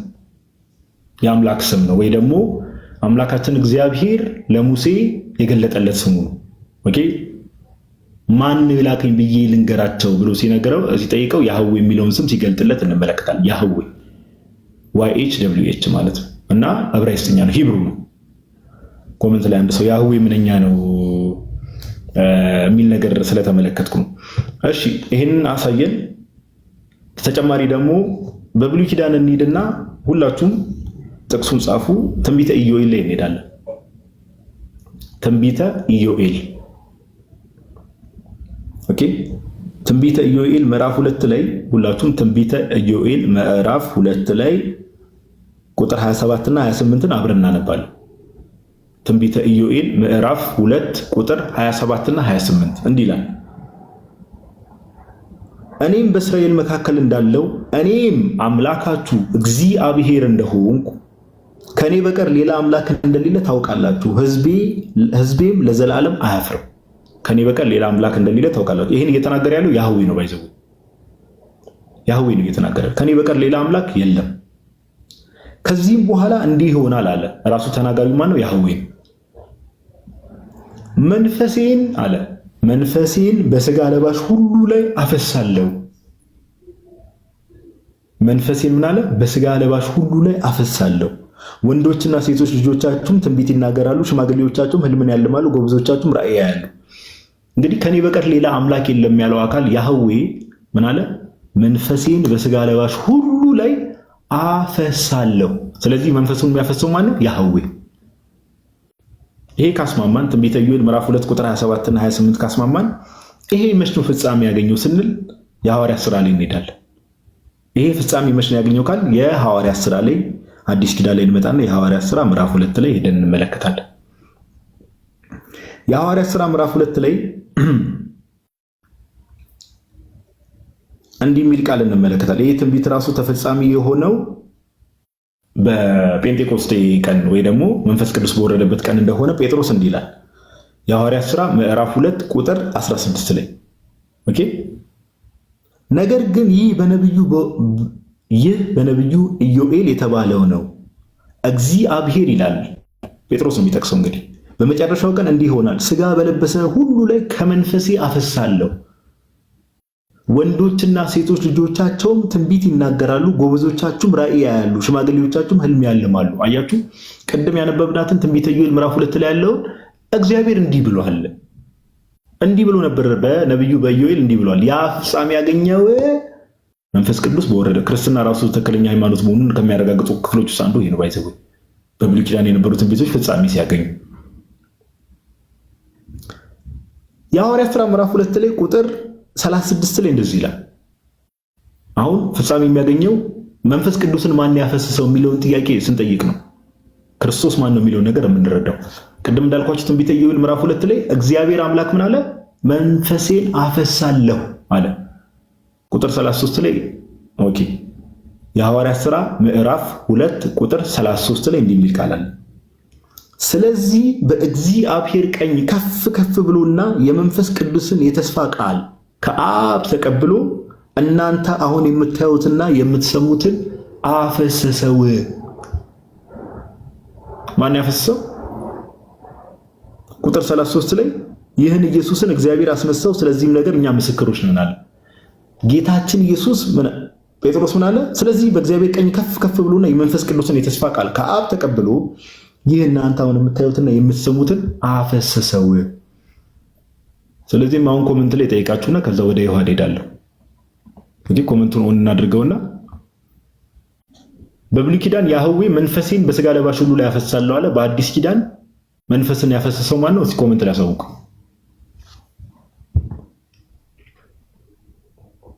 ያፈሰሰው ማን ነው? ጎበዝ፣ ኢየሱስ ክርስቶስ ወልድ፣ ያ ኢየሱስ ክርስቶስ። ስለዚህ አሁን እዛው እየጻፋችሁ ባላችሁበት ሰዓት ላይ ያህዌ መንፈሴን አፈሳለሁ ካለ በአዲስ ኪዳን ስንመጣ ደግሞ ያን መንፈስ ያፈሰሰው ኢየሱስ ከሆነ ኢየሱስ ማን ነው ማለት ነው? ኢየሱስ ማን ነው?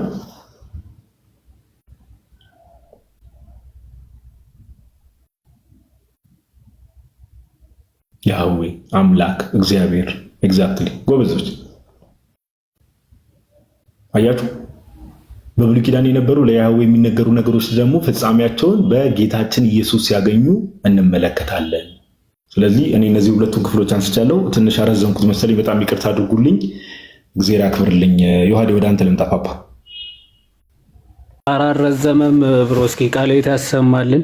እግዚአብሔር ይስጥልን። በጣም አሪፍ አድርገን ያቀረብከው። እሺ እኔ እንኳን ብዙ ኦልሬዲ ኦልሞስት አብዛኛው ስለተባለ ትንሽ ብቻ ለማለት ያክል ነው። እዛው ትንቢተ ኢዩኤል ምዕራፍ 2 አሁን ሲያነሳው ከነበረ ጋዲ ምዕራፍ 2 ከቁጥር 32 ላይ የተጻፈውን ደግሞ እንመልከት። ትንቢተ ኢዩኤል ምዕራፍ 2 ከቁጥር 32 እንዲህም ይሆናል፣ የእግዚአብሔር ስም የሚጠራ ሁሉ ይድናል።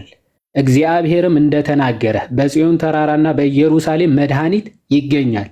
ደግሞም እግዚአብሔር የጠራቸው የምስራች የሚሰበክላቸው ይገኛሉ ይላል። ኢዩኤል ምን ብሎ እየተናገረ ነው? የእግዚአብሔርን ስም ወይም ደግሞ የያህዌን ስም የሚጠራ ሁሉ ምን ይላል? ይድናል። እግዚአብሔር እንደተናገረ በጽዮን ተራራና በኢየሩሳሌም ምን ያደርጋል? መድኃኒት ይገኛል። ደግሞም እግዚአብሔር የጠራቸው የምስራች የሚሰበክላቸው ይገኛሉ ይላል። ስለዚህ የማን ስም መጥራት ያድናል እያለን ነው እዚህ ጋር የያህዌን የእግዚአብሔርን ስም መጥራት ያድናል ተብሎ በግልጽ እየተናገረ ነው። ትንቢተ ኢዩኤል ምዕራፍ 2 ከቁጥር 32። ይህ በአዲስ ኪዳን የት ላይ ተፈጽሞ እናገኛለን? ሮሜ መልእክት ምዕራፍ 10 ከቁጥር 13 ላይ እናገኘዋለን። ከፍ ብለን እናንብብ። ማን ነው ጌታ የተባለው ምናምን የሚለው ግልጽ እያደረገ ስለሚሄድ ማለት ነው። ከቁጥር 11 ከቁጥር 10 ጀምሮ እንዲህ ይላል፣ ሰው በልቡ አምኖ ይጸድቃልና በአፉም መስክሮ ያድናልና መጽሐፍ በእርሱ የሚያምን ሁሉ አያፍርም ይላልና። ኦኬ፣ በእርሱ የሚያምን ሁሉ አያፍርም ተብሎ ተጽፏል ሲል ትንቢተ ኢሳይያስ ምዕራፍ 28 ከቁጥር 16 ያለውን ነው። ኦኬ፣ በእርሱ የሚያምን አያፍርም ተብሎ የተነገረው በክርስቶስ ነው።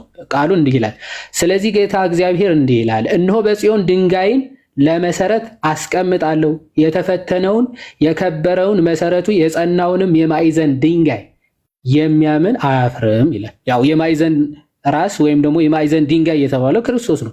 በእርሱ የሚያምን አያፍርም ተብሎ ተነግሯል በትንቢተ ኢሳይያስም ማለት ነው። በእርሱ የሚያምን አያፍርም ይላልና መጽሐፍ ካለ በኋላ በአይሁዳዊና በግሪካዊ ሰው መካከል ልዩነት የለምና አንዱ ጌታ የሁሉ ጌታ ነውና ለሚጠሩትም ሁሉ ባለጠጋ ነው ይልና የጌታን ስም የሚጠራ ሁሉ ይድናልና ይላል። ኦኬ፣ የጌታን ስም የሚጠራ ሁሉ ምን ይላል? ይድናል። ይህን ጌታ የተባለው ማን ነው? ኢየሱስ ክርስቶስ ነው። በምን ማወቅ እንችላለን?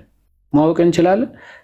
አዎ በሚገባ ማወቅ እንችላለን። ቁጥር 9 ሮሜ ምዕራፍ 10 ከቁጥር 9 ላይ እንዲህ ነው የሚለው፣ ኢየሱስ ጌታ እንደሆነ በአፍህ ብትመሰክር እግዚአብሔርም ከሙታን እንዳስነሳው በልብ ብታምን ትድናለህና ነው የሚለው።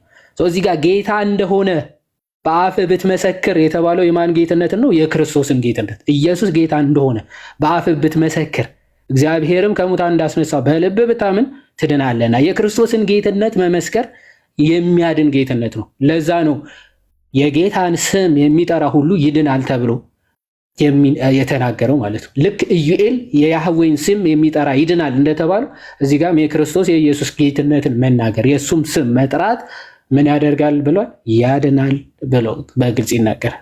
ያህዌ ራሱ ክርስቶስ መሆኑ በማያሻማ መልኩ መጽሐፍ ቅዱስ እንዲናገራል። ሁለተኛ ጥቅስ ለመጨመር ትንቢተ ሕዝቅኤል ምዕራፍ 34 ከቁጥር 5 ትንቢተ ሕዝቅኤል ምዕራፍ 34 ከቁጥር 5 ጀምሮ እያለፍኩኝ ላንብበው። እንዲህ ይላል። ኦኬ፣ እረኛንም በማጣት ተበተኑ ይላል። ስለ በጎቹ እግዚአብሔር እየተናገረ ነው። ለምድርም አራዊት ሁሉ መብል ሆኑ ተበተኑም ይላል በጎቹ። ቁጥር 8 ጌታ እግዚአብሔር እንዲህ ይላል፣ እኔ ሕያው ነኝና እረኛ ስለሌለ እረኞቼም በጎቼን ስላልፈለጉ እረኞችም ራሳቸውን እንጂ በጎቼን ስላላሰማሩ በጎቼ ንጥቂያ ሆነዋልና በጎቼም ለምድር አራዊት ሁሉ መብል ሆነዋልና ይላል እግዚአብሔር። ስለዚህ እረኞች ሆይ የእግዚአብሔርን ቃል ስሙ። ጌታ እግዚአብሔር እንዲህ ይላል፣ እነሆ በእረኞች ላይ ነኝ፣ በጎቼንም ከእጃቸውን እፈልጋለሁ፣ በጎቼንም ከማሰማራት አስተዋቸዋለሁ። ከዚያም ወዲያ እረኞች ራሳቸውን አያሰማሩም፣ በጎቼንም ከአፋቸው አድናለሁ፣ መብልም አይሆኑላቸውም ካለ በኋላ ተመለስኩኝ። አንዳንዴ ራሱ ሎክ ያደርጋል። እሺ ቁጥር 12 ምን ይላል? እረኛ በተበተኑት በጎች መካከል ባለ ጊዜ መንጋውን እንዲፈልግ እንዲሁ በጎቼን እፈልጋለሁ። በደመናና በጨለማ ቀን ከተበተኑት ስፍራ ሁሉ አድናቸዋለሁ። በመልካም ማሰማሪያም አሰማራቸዋለሁ። ጉሮኗቸውም በረጅሞች በእስራኤል ተራራዎች ላይ ይሆናል። በዚያም በመልካም ጉሮኖ ውስጥ ይመሰጋሉ። በእስራኤልም ተራሮች ላይ በለመለመ ማሰማሪያ ይሰማራሉ። እኔ ራሴ በጎቼን አሰማራለሁ አስመስጋቸውም አለው ይላል ጌታ እግዚአብሔር። ማን? ራሴ አሰማራቸዋለሁ። ምን? በጎቼን ራሴን አሰማራቸዋለሁ ይላል ጌታ እግዚአብሔር። ይህንን ትንቢት የት ነው የተፈጸመው? ሄር ዊ ጎ ዮሐንስ ወንጌል ምዕራፍ 10 ከቁጥር 14 13 አካባቢ ጀምረን ስንመለከት እንዲህ ይላል፣ በሩ እኔ ነኝ፣ በእኔ የሚገባ ቢኖር ይድናል፣ ይገባልም ይወጣልም፣ መሰማሪያም ያገኛል። ሌባው ሊሰርቅና ሊያርድ ሊያጠፋም እንጂ ስለሌላ አይመጣም። እኔ ሕይወት እንዲሆንላቸው እንዲበዛላቸው መጣው። መልካም እረኛ እኔ ነኝ። መልካም እረኛ ነፍሱን ስለ በጎቹ ያኖራል። እረኛ ያልሆነው በጎቹ የእርሱ ያልሆኑ ሙያተኛ ግን ተኩላ ሲመጣ ባየ ጊዜ በጎቹን ትቶ ይሸሻል፣ ተኩላም ይነጥቃቸዋል፣ በጎቹንም ይበትናቸዋል እያለ ይቀጥልና 14 መልካም እረኛ ግን እኔ ነኝ፣ አብ እንደሚያውቀኝ እኔም አብን እንደማውቀው የራሴን በጎች አውቃለሁ፣ የራሴን በጎች ያውቁኛል፣ ነፍሴንም ስለ በጎች አኖራለሁ። መልካም እረኛ እኔ ነኝ። በጎቼ እያለ የሚጠራቸው ማን ነው? ክርስቶስ ያህዌ በትንቢተ ሕዝቅኤል በጎቼ እንዲያሰማሩ የሰጠዋቸው እረኞች በጎቼን አላሰማሩም ይላል። ክርስቶስ ግን እዚህ ጋር የእግዚአብሔር በጎች ሳይሆን የሚላቸው የእኔ በጎቼ እኔ ራሴ አሰማራቸዋለሁ፣ መልካም እረኛ እኔ ነኝ ብሎ በግልጽ ይናገራል። ይህ መዝሙረ ዳዊት ምዕራፍ 23 ከቁጥር 1 ካለው ጋርም አንድ ነው። እግዚአብሔር መልካም እረኛ ነው፣ በለመለመ መልስ ያሰማራኛል ብሎ ነቢየ እግዚአብሔር ዳዊት እንደተናገረው መልካም እረኛ ማንኛ አለ? ክርስቶስ እኔ ነኝ። እግዚአብሔር መልካም እረኛ ነው ብሎ ነበረ። እዚህ ጋር ደግሞ ክርስቶስ እኔ መልካም እረኛ ነኝ አለ። በቁጥር 28 ሲጠቀልለው ክርስቶስ ምንድን ነው የሚለው? እኔም የዘላለም ሕይወትን በጎቼ ድምፄን ይሰማሉ፣ እኔም አውቃቸዋለሁ ይከተሉኝማል አለ። እኔም የዘላለም ሕይወትን እሰጣቸዋለሁ፣ ለዘላለም አይጠፉም፣ ከእጄ ማንም አይነጥቃቸውም ይላል። ማንም አይነጥቃቸውም። ሰው ክርስቶስ በጎቼን አይነጥቃቸውም፣ ራሴ ነኝ ማሰማራቸው ብሎ በትንቢተ ሕዝቅኤል ተናግሮ ነበር። በጎቹ እንደሚያሰማራቸው እሱም እንደሚጠብቃቸው ከእጁ ማንም እንደማይነጥቃቸው ክርስቶስ በግልጽ ተናግሯል። እዚህ ክፍል መልካም እረኛ የተባለው ራሱ ክርስቶስ መሆኑ ግልጽ ነው። በአንድ የመጨረሻ በትንቢተ ኢሳይያስ ምዕራፍ 9 ከቁጥር 6 ላይ ያለው ቃል ከቁጥር 6 ላይ ያለው ኃይለ ቃል ሕፃን ተወልዶልናል፣ ወንድ ልጅም ተሰጥቶናል፣ አለቅነትም በጫንቃው ላይ ይሆናል፣ ስሙም ድንቅ መካር፣ ኃያል አምላክ፣ የዘላለም አባት፣ የሰላም አለቃ ተብሎ ይጠራል የተባለው ለክርስቶስ መሆኑ ፍጻሜው ማቴዎስ ወንጌል ምዕራፍ 1 ከቁጥር 23 እንዲህ ብሎ ይናገራል። ማቴዎስ ወንጌል ምዕራፍ 1 ከቁጥር 23 እንዲህ ብሎ ይናገራል። ማቴዎስ ማለት ነው። እርሱ ግን ይህን ሲያስብ ማለት ዮሴፍ ማለት ነው፣ እነሆ የጌታ መልአክ በሕልም ታየው፣ እንዲህም አለ፣ የዳዊት ልጅ ዮሴፍ ሆይ ከእርሷ የተጸነሰው ከመንፈስ ቅዱስ ነውና እጮኛህን ማርያምን ለመውሰድ አትፍራ። ልጅም ትወልዳለች፣ እርሱም ሕዝቡን ከኃጢአታቸው ያድናቸዋል፣ ስሙ ኢየሱስ ትለዋለህ። በነቢይ ከጌታ ዘንድ እነሆ ድንግል ትጸንሳለች፣ ልጅም ትወልዳለች፣ ስሙንም አማኑኤል ይሉታል የተባለው ይፈጸም ዘንድ ይህ ሁሉ ሆኗል። ትርጓሜውም እግዚአብሔር ከእኛ ጋር የሚል ነው ይላል። አሁን የሁለቱንም ትንቢቶች ጥምረት ነው ማቴዎስ ወንጌል አምጥቶ የሚያስቀምጠው። የየትኛው የትንቢተ ኢሳያስ ምዕራፍ 7 ከቁጥር 14 እና የትንቢተ ኢሳያስ ምዕራፍ 9 ከቁጥር 6 መጀመሪያ ድንግል ትጸንሳለች፣ ልጅም ትወልዳለች፣ ስሙንም አማኑኤል ይሉታል ተብሎ ተነግሮ ነበር።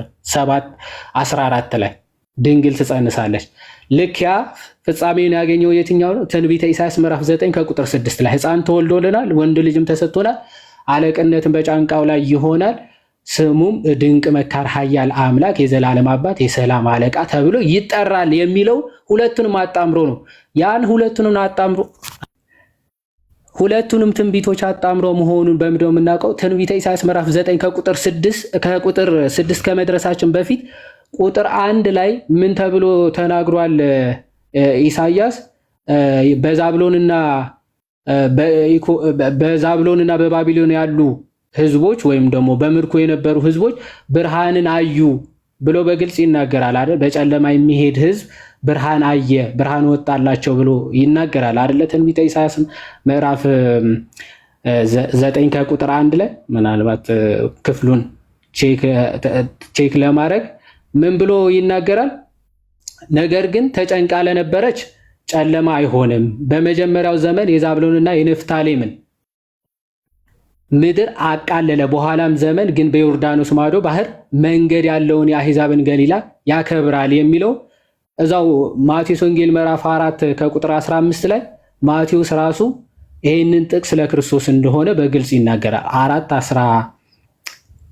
14 ከቁጥር 16 ማቴዎስ ወንጌል ምዕራፍ 4 ከቁጥር 14 እንዲህ ይላል፣ በነቢዩም በኢሳይያስ የዛብሎን ምድርና የነፍታሌም ምድር የባህር መንገድ በዮርዳኖስ ማዶ የአሕዛብ ገሊላ በጨለማ የተቀመጠው ሕዝብ ታላቅ ብርሃን አየ። በሞት ሀገርና ጥላ ለተቀመጡትም ብርሃን ወጣላቸው የተባለው ይፈጸም ዘንድ ይህ ሆነ። ከዚያ ዘመን ጀምሮ ኢየሱስ መንግሥተ ሰማያት ቀርባለችና ንስሐ ግቡ እያለ ይሰብክ ጀመረ ይላል። ትንቢተ ኢሳይያስ ምዕራፍ 9 ከቁጥር 1 እስከ 6 በዛብሎንና በኔፍታሌም ያሉ በጨለማ የነበሩት ብርሃን ወጣላቸው የተባለው ከምን በኋላ? ሕፃኑ ተወልዶ ከመጣ በኋላ ማለት ነው። ስለዚህ ያንን ትንቢት ይፈጸም ዘንድ ክርስቶስ ምን አለ? መጣ እና ለሕዝቡ ምን አለ? መንግሥተ ሰማይ ትቀርባለችና ንስሐ ግቡ እያለ ይሰብክ ጀመረ ብሎ በግልጽ ይናገራል ማለት ነው። እግዚአብሔር ይስጥልኝ ጋር ቃልዮት ያሰማልን። ዮሐዲ በጣም ደስ በሚል ሁኔታ እግዚአብሔር ያክብርልን። ፓፓ በጣም ያው እንግዲህ ታች ያሉ ሰዎች እየተከታተላችሁ እንደሆነ ተስፋ አደርጋለሁ። ኮመንት ላይ እስቲ በደንብ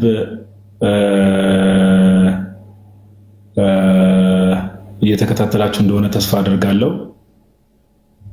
ኮመንት ላይ አሳውቁን። ሀሳቦችን በደንብ እየሰማችሁ እንደሆነ አንደርስታንድ እያደረጋችሁ እንደሆነ በኮመንት እንዲያረጋግጡና ከዛ እስካሁን ያነሳናቸው ክፍሎች ያው የመጀመሪያው ዙር ላይ እኔም ዮሐድ የሚያነሳ ነው። ኮመንት ላይ ስትጠራሩ ኦርቶዶክሳዊ በሆነ መንገድ ቢሆን ደስ ይለኛል። አሁን ከዚህ ይሄ ሁሉ ትምህርት እየተሰጠ እንደው ሀሳብ ካልሰጠው ነው የሚመስለው። እሺ ሀሳቡ እንደ ሀሳብ ተቀብለናል፣ ግን የኛ አጠራራችን እንደዛ ነው ወንድሜ። በቃ አንዴ ከጻፍ ኮመንቱ ይበቃል። 17 ያጻፈው ከይቅርታ ጋር እና የመጀመሪያ ዙር ላይ ያነሳ ነው ምንድነው? ዳይሬክትሊ ቃል በቃል ጌታችን ኢየሱስ ክርስቶስ አምላክ ተብሎ የተጠራባቸውን የመጽሐፍ ቅዱስ ክፍሎች ኦልሞስት 8 ነው 9 ጥቅሶችን ቃል በቃል ቴዎስ፣ ኪሪዮስ፣ ቴዎስ ተብሎ የተጠራባቸውን ክፍሎች በደንብ አንስተናል። ሁለተኛ ዙር ላይ ደግሞ እኔም ዮሐድ የሚያነሳ ነው ምንድነው? ሶስት ያው በእርግጥ ብዙ ጥቅሶች ማንሳት ይቻላል። ሶስት ጥቅሶች ግን በብሉይ ኪዳን ለያህዌ የተነገሩ ለእውነተኛው አምላክ የተነገሩ ፍጻሜያቸውን በጌታችን በኢየሱስ ክርስቶስ እንዳገኙ እና ይሄም ደግሞ የሚያሳየው ጌታችን ኢየሱስ ክርስቶስ ያህዌ እግዚአብሔር በስጋ ተገልጦ እንደሆነ ሁለተኛው ዙር ላይ ጥቅሶችን አንስተናል። አሁን ቀጣይ ደግሞ ወደ ቀጣይ ሐሳብ የምንሄድ ይሆናል። ድንገት አንዳንድ ነገር እዚህ ሐሳብ ሲነሳ ምናምን ነገር ድንገት ሚሳውት ያደረጋችሁት ነገር ካለ የረሳችሁት ነገር ካለ ያው ዮሐዴ አሁንም ዩቲዩብ ላይም እያስተላለፈ ነው። ከዚህም ደግሞ ላይቭን ከጨረሳችሁ በኋላ ለነፍሴ ቲዩብ ላይ ገብታችሁ ሙሉ ሪከርዲንጉን ማግኘት ትችላላችሁ። እዛ ላይም ደግሞ ቁጭ ብላችሁ ምናምን እየጻፋችሁ ዩቲዩብ መከታተል ትችላላችሁ። እናንተ ምርቶች ለማለት ያክል ነው። ያመለጣችሁ ሰዎች እንደዛ ማድረግ ትችላላችሁ። እሺ ወደሚቀጥለው ሐሳብ እንሄዳለን። ኮመንቷ ትጠፋለች እንደተለመደው። እንግዲህ እዚህ ቤት ትምህርት ላይ እንደምታውቁት ነው። ኮመንት በርቶ ትምህርት መስጠት አይቻልም ትላለ። እሺ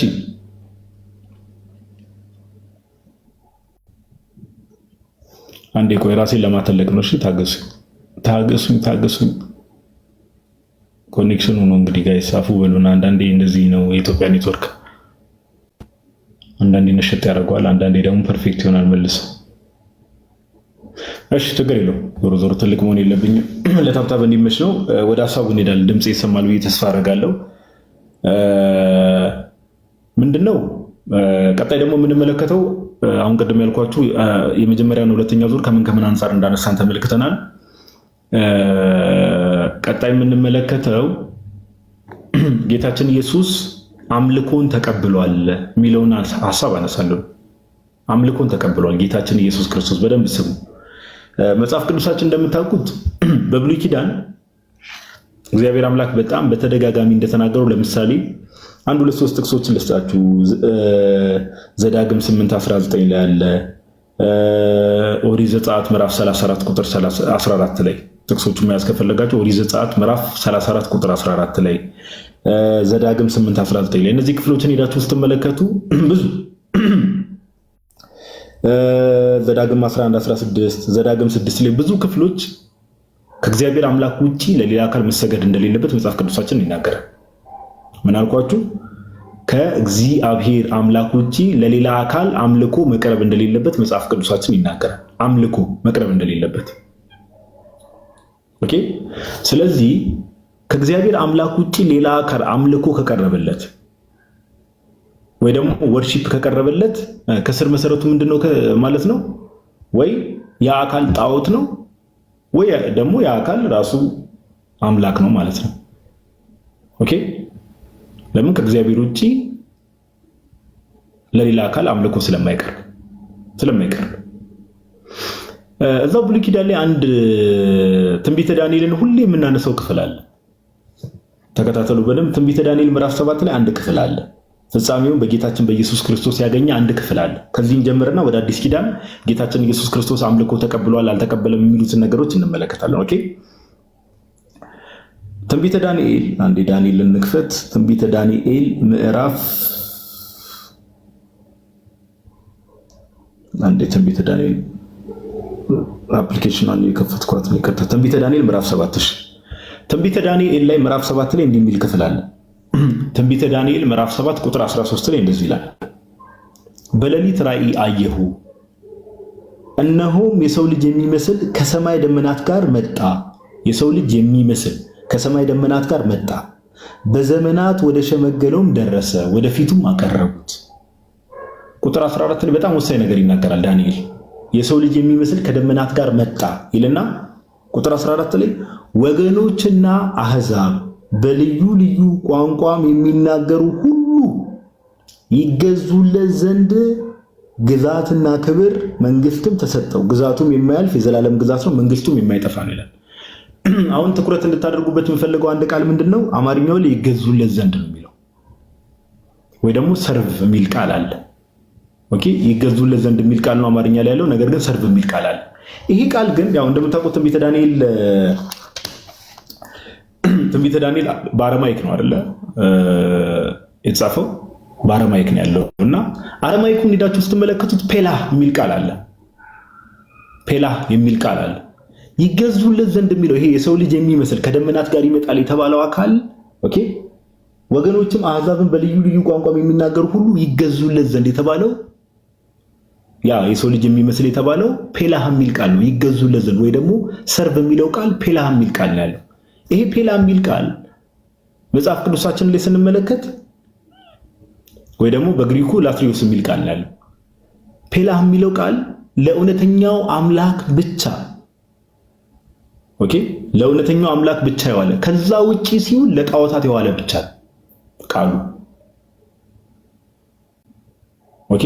ፔላህ የሚለው ቃል የሰው ልጅ የሚመስል መጣ የተባለው ከደመናት ጋር ይመጣል የተባለው ይገዙለት ዘንድ የሚለው ፔላህ የሚለው ቃል ለእውነተኛው አምላክ መጽሐፍ ቅዱሳችን ላይ ሙሉ መጽሐፍ ቅዱስን ብንመለከት ስፔሻሊ ብሉይ ኪዳን መጽሐፍትን ለእውነተኛው አምላክ ከዛ ባለፈ ለጣዖታት ለምሳሌ ለእውነተኛው አምላክ ሲውል ይህንን ቃል ዕዝራ 7:24 ላይ ትንቢተ ዳንኤል ምዕራፍ 6 ቁጥር 16 ላይ እንመለከታለን። ለጣዖታት ሲውል ግን እንመለከታለን ትንቢተ ዳንኤል ምዕራፍ 3 ቁጥር 12 ላይ። ስለዚህ ለእውነተኛው አምላክና ለጣዖታት ብቻ ነው ይሄ ቃል የሚውለው። አሁን ዳንኤል 7 ላይ ያለው ግን ወገኖችና አሕዛብ ሁሉ ይገዙለት ዘንድ የተባለው የሰው ልጅ ማን ነው ነው ጥያቄ። እንግዲህ ዳንኤል ነው እየተናገረ ያለው ይገዙለት ዘንድ፣ ስለዚህ ያመልኩት ዘንድ ነው ቃሉ። አያችሁ፣ ሰርቭ የሚለው ቃል ወርሺፕ ነው።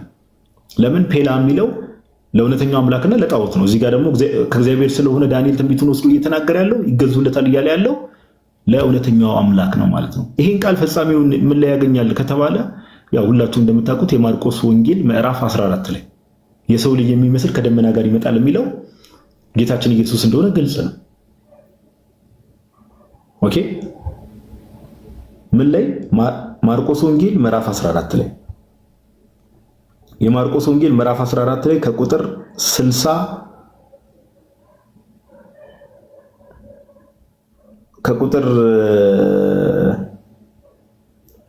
60 ጀምሮ ስትመለከቱ የማርቆስ ወንጌል ምዕራፍ 14 ከቁጥር 60 ጀምሮ ስትመለከቱ ሊቀ ካህናቱን በመካከላቸው ተነስቶ አንዳች አትመልስምን? ጌታችን ኢየሱስ ክርስቶስ እንግዲህ ሊቀ ካህናቱ ፊት ቆሞ ነው። እነዚህስ በአንተ ላይ የሚመሰክሩብህ ምንድን ነው ብሎ ኢየሱስን ጠየቀው። እርሱ ግን ዝም አለ፣ አንዳችም አልመለሰም። ደግሞ ሊቀ ካህናቱ ጠየቀውና የብሩክ ልጅ ክርስቶስ አንተ ነህን አለው። የብሩክ ልጅ ማለት ብሩክ የተባለው እዚህ ጋር ሰን ኦፍ ዘ ብለስድ ዋን ማለት ወይ ደግሞ የእግዚአብሔር ልጅ አንተ ክርስቶስ አንተ ነህን አለው። ኢየሱስም እኔ ነኝ፣ የሰው ልጅም በኃይል ሲቀመጥ በሰማይ ደመና ሲመጣ ታያላችኋል። አያችሁ ምን ዳንኤል በራእይ ምና የሰው ልጅ የሚመስል ከደመናት ጋር ሲመጣ በደመና ሲመጣ ብሎ ዳንኤል ተናገረ። ጌታችን ኢየሱስ ምን አለ? ማርቆስ 14 ቁጥር 62 ላይ የሰው ልጅም በኃይል ቀኝ ሲቀመጥ በሰማይም ደመና ሲመጣ ታያላችሁ አለ። ጌታ ይህን ሲናገር ቁጥር 63 ላይ ሊቀ ካህናቱም ልብሱን ቀደደና ከእንግዲህ ወዲህ ምን ምስክር ያስፈልገናል? ስድቡን ሰማችሁ፣ ምን ይመስላችኋል? እነርሱም ሁሉ ሞት ይገባዋል ብለው ፈረዱበት። ስለዚህ ጌታችን ኢየሱስ ክርስቶስ በዚህ ንግግር ውስጥ ያ ወገኖችም አሕዛብም ሁሉ የሚገዙለት የሚያመልኩት ያ የሰው ልጅ የሚመስል የተባለው እርሱ እንደሆነ በደመናት ይመጣል የተባለው እርሱ እንደሆነ ቃል በቃል እዚህ ጋር ኮንፊርም ሲያደርግልን እንመለከታለን። ስለዚህ ጌታችን ኢየሱስ ክርስቶስ ፍጥረት ሁሉ የሚያመልኩት የሚገዙለት ነው። የአዲስ ኪዳን መጽሐፍት ላይ ስንመጣ ጌታችን ኢየሱስ ክርስቶስ እንደተመለከና አምልኮን እንደሚቀበል ብዙ ጥቅሶች አሉ። ከነዛ ውስጥ ግን እንደው ለምሳሌ ዕብራውያን ምዕራፍ 1 ላይ ቅዱስ ጳውሎስ እንዲህ ብሎ ይናገራል። ወደ ዕብራውያን ሰዎች ምዕራፍ 1 ቁጥር 6 ላይ ቅዱስ ጳውሎስ እንዲህ ብሎ ይናገራል። ዕብራውያን ምዕራፍ 1 ቁጥር 6 ላይ ቁጥር 5 ላይ ከመላእክትስ አንተ ልጄ ነህ፣ እኔ ዛሬ ወልጄሃለሁ፣ ደግሞ እኔ አባት ሆነዋለሁ፣ እርሱም ልጅ ይሆነኛል ያለው ከቶ ለማን ነው ብሎ ይጠይቃል ጳውሎስ። ቁጥር 6 ላይ ደግሞ በኩርን ወደ ዓለም ሲያገባ የእግዚአብሔር መላእክት ሁሉ ለእርሱ ይስገዱ ይላል። የማን የእግዚአብሔር መላእክት ሁሉ ለማን? ለእርሱ። በኩር የተባለ ማን? ጌታችን ኢየሱስ። ስለዚህ ፕሮስኪኒዮስ የሚል ቃል ነው እዚህ ጋር ያለው። የእግዚአብሔር መላእክት ሁሉ ለማን ይሰግዳሉ? ለጌታችን ለኢየሱስ ይሰግዳሉ። ማን ነው? አሁን ይህ አካል ነው ጥያቄ። ራሳችሁ ስትጠይቁ ማን ነው የእግዚአብሔር መላእክት ሁሉ የሚሰግዱለት? በብሉይ ኪዳን እንደምንመለከት ለምሳሌ መጽሐፈ ነህምያን ምዕራፍ 9 ሄዳችሁ ብትመለከቱ በብሉይ ኪዳን ማለት ነው። መጽሐፈ ነህምያ አንዴ መጽሐፈ ነህምያ ምዕራፍ 9 ቁጥር 6 ሄዳችሁ ብትመለከቱ እንዲህ የሚል ቃል አለ። መጽሐፈ ነህምያ ምዕራፍ 9 ቁጥር 6 አንተ ብቻ እግዚአብሔር ነህ፣ ሰማዩና የሰማያት ሰማይን ሰራዊቶቻቸውን ሁሉ ምድሩና በእርሷም ላይ ያሉትን ሁሉ ባህሮችን በእነርሱ ውስጥም ያለው ሁሉ ፈጥረሃል፣ ሁሉንም ሕያው አድርገሃል። የሰማይም ሰራዊት ለአንተ ይሰግዳሉ። የሰማይ ሰራዊት ለማን ነው የሚሰግዱት? የሰማይ ሰራዊት ለማን ነው የሚሰግዱት? ለያህዌ። ቁጥር 6 ላይ አንተ ብቻ እግዚአብሔር ነህ ተብሎ ያህዌ ተብለ አንተ ብቻ ያህዌ ነህ፣ የሰማይም ሰራዊት ሁሉ ለአንተ ይሰግዳሉ። አዲስ ኪዳን ላይ ስንመጣ ግን ዕብራውያን መልእክት ምዕራፍ 1 ቁጥር 6 ላይ በኩርን ወደ ዓለም ሲያገባ የእግዚአብሔር መላእክት ሁሉ ለእርሱ ይስገዱ ይላል። ስለዚህ ጌታችን ኢየሱስ ምንድነው? ኦፍ ኮርስ አምላክ ነው። አምላክ ካልሆነማ በብሉይ ኪዳን እንደሚታወቀው መላእክትም የሚሰግዱት ለያህዌ ብቻ ነው። በአዲስ ኪዳን ደግሞ ያንን ስንመለከት በኩሩን ወደ ዓለም ሲያገባ የእግዚአብሔር መላእክት ሁሉ ለእርሱ ይስገዱ። ስለዚህ ጌታችን ኢየሱስ ክርስቶስ ምድር ላይ በነበረበት ሰዓት ሁሉ ከመላእክትም ጭምር አምልኮ ይቀበል ነበረ። ጳውሎስ ኮንፊርም ያደርግልናል። ኦኬ ወርሺፕ አምልኮን ከማን?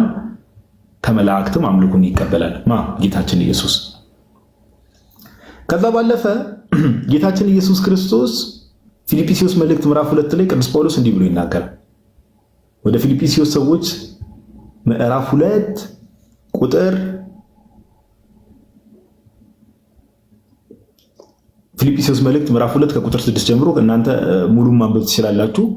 ቃል እንዴት ሥጋ እንደሆነ ያብራራል። እርሱ በእግዚአብሔር መልክ ሲኖር ሳለ ከእግዚአብሔር ጋር መተካከልን መቀማት እንደሚገባ ነገር አልቆጠረም። ነገር ግን የባሪያን መልክ ይዞ በሰው ምሳሌ ሆኖ ራሱን ባዶ አደረገ።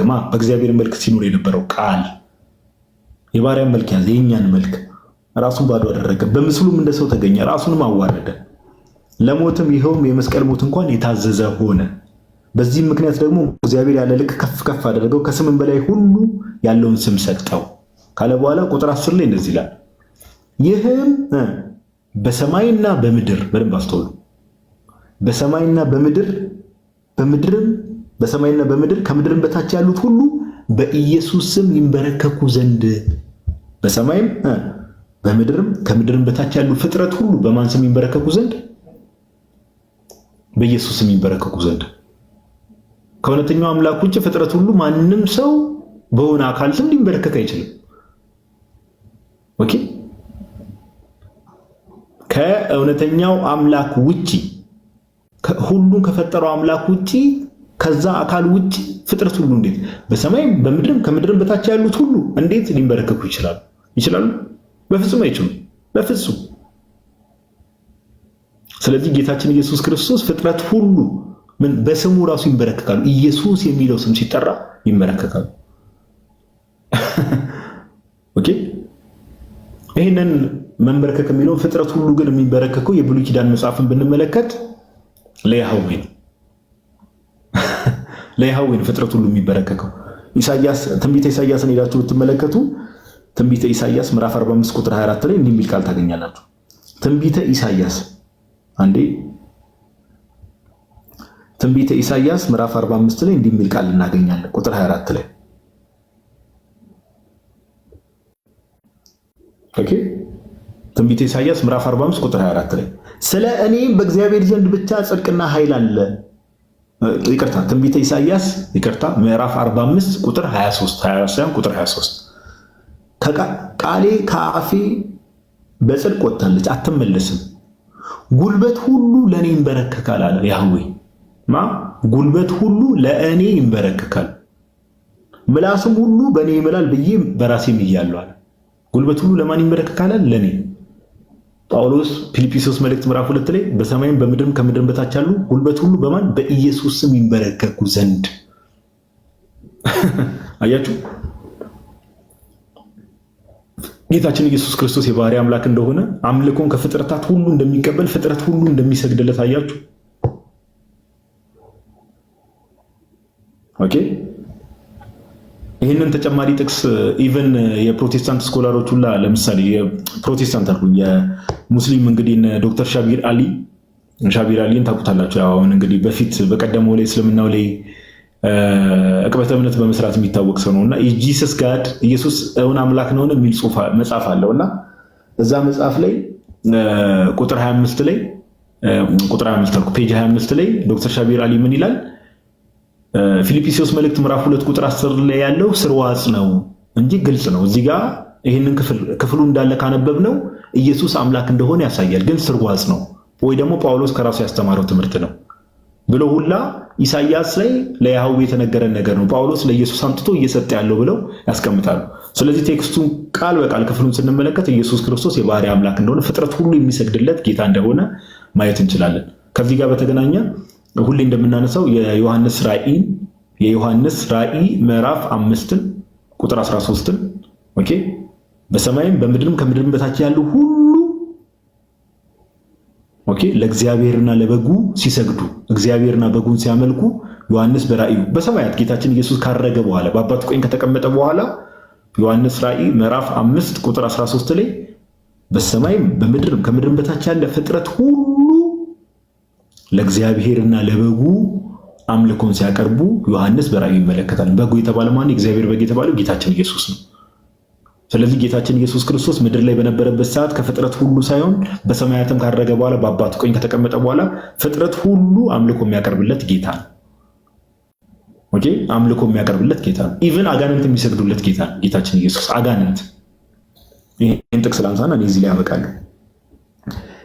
ይህንን ያው አዲስ ኪዳን መጽሐፍ ላይ ጌታችን ኢየሱስ ክርስቶስ አጋንንት ሁላ በፊቱ የሚንቀጠቀጡለት የሚሰግዱለት ጌታ ነው ጌታችን ኢየሱስ። የማርቆስ ወንጌል ምዕራፍ 5 ከቁጥር 5 እስከ 7 ያለውን ክፍል ማየት ትችላላችሁ። የማርቆስ ወንጌል ምዕራፍ 5 ከቁጥር 5 እስከ 7 እንዲህ ይላል።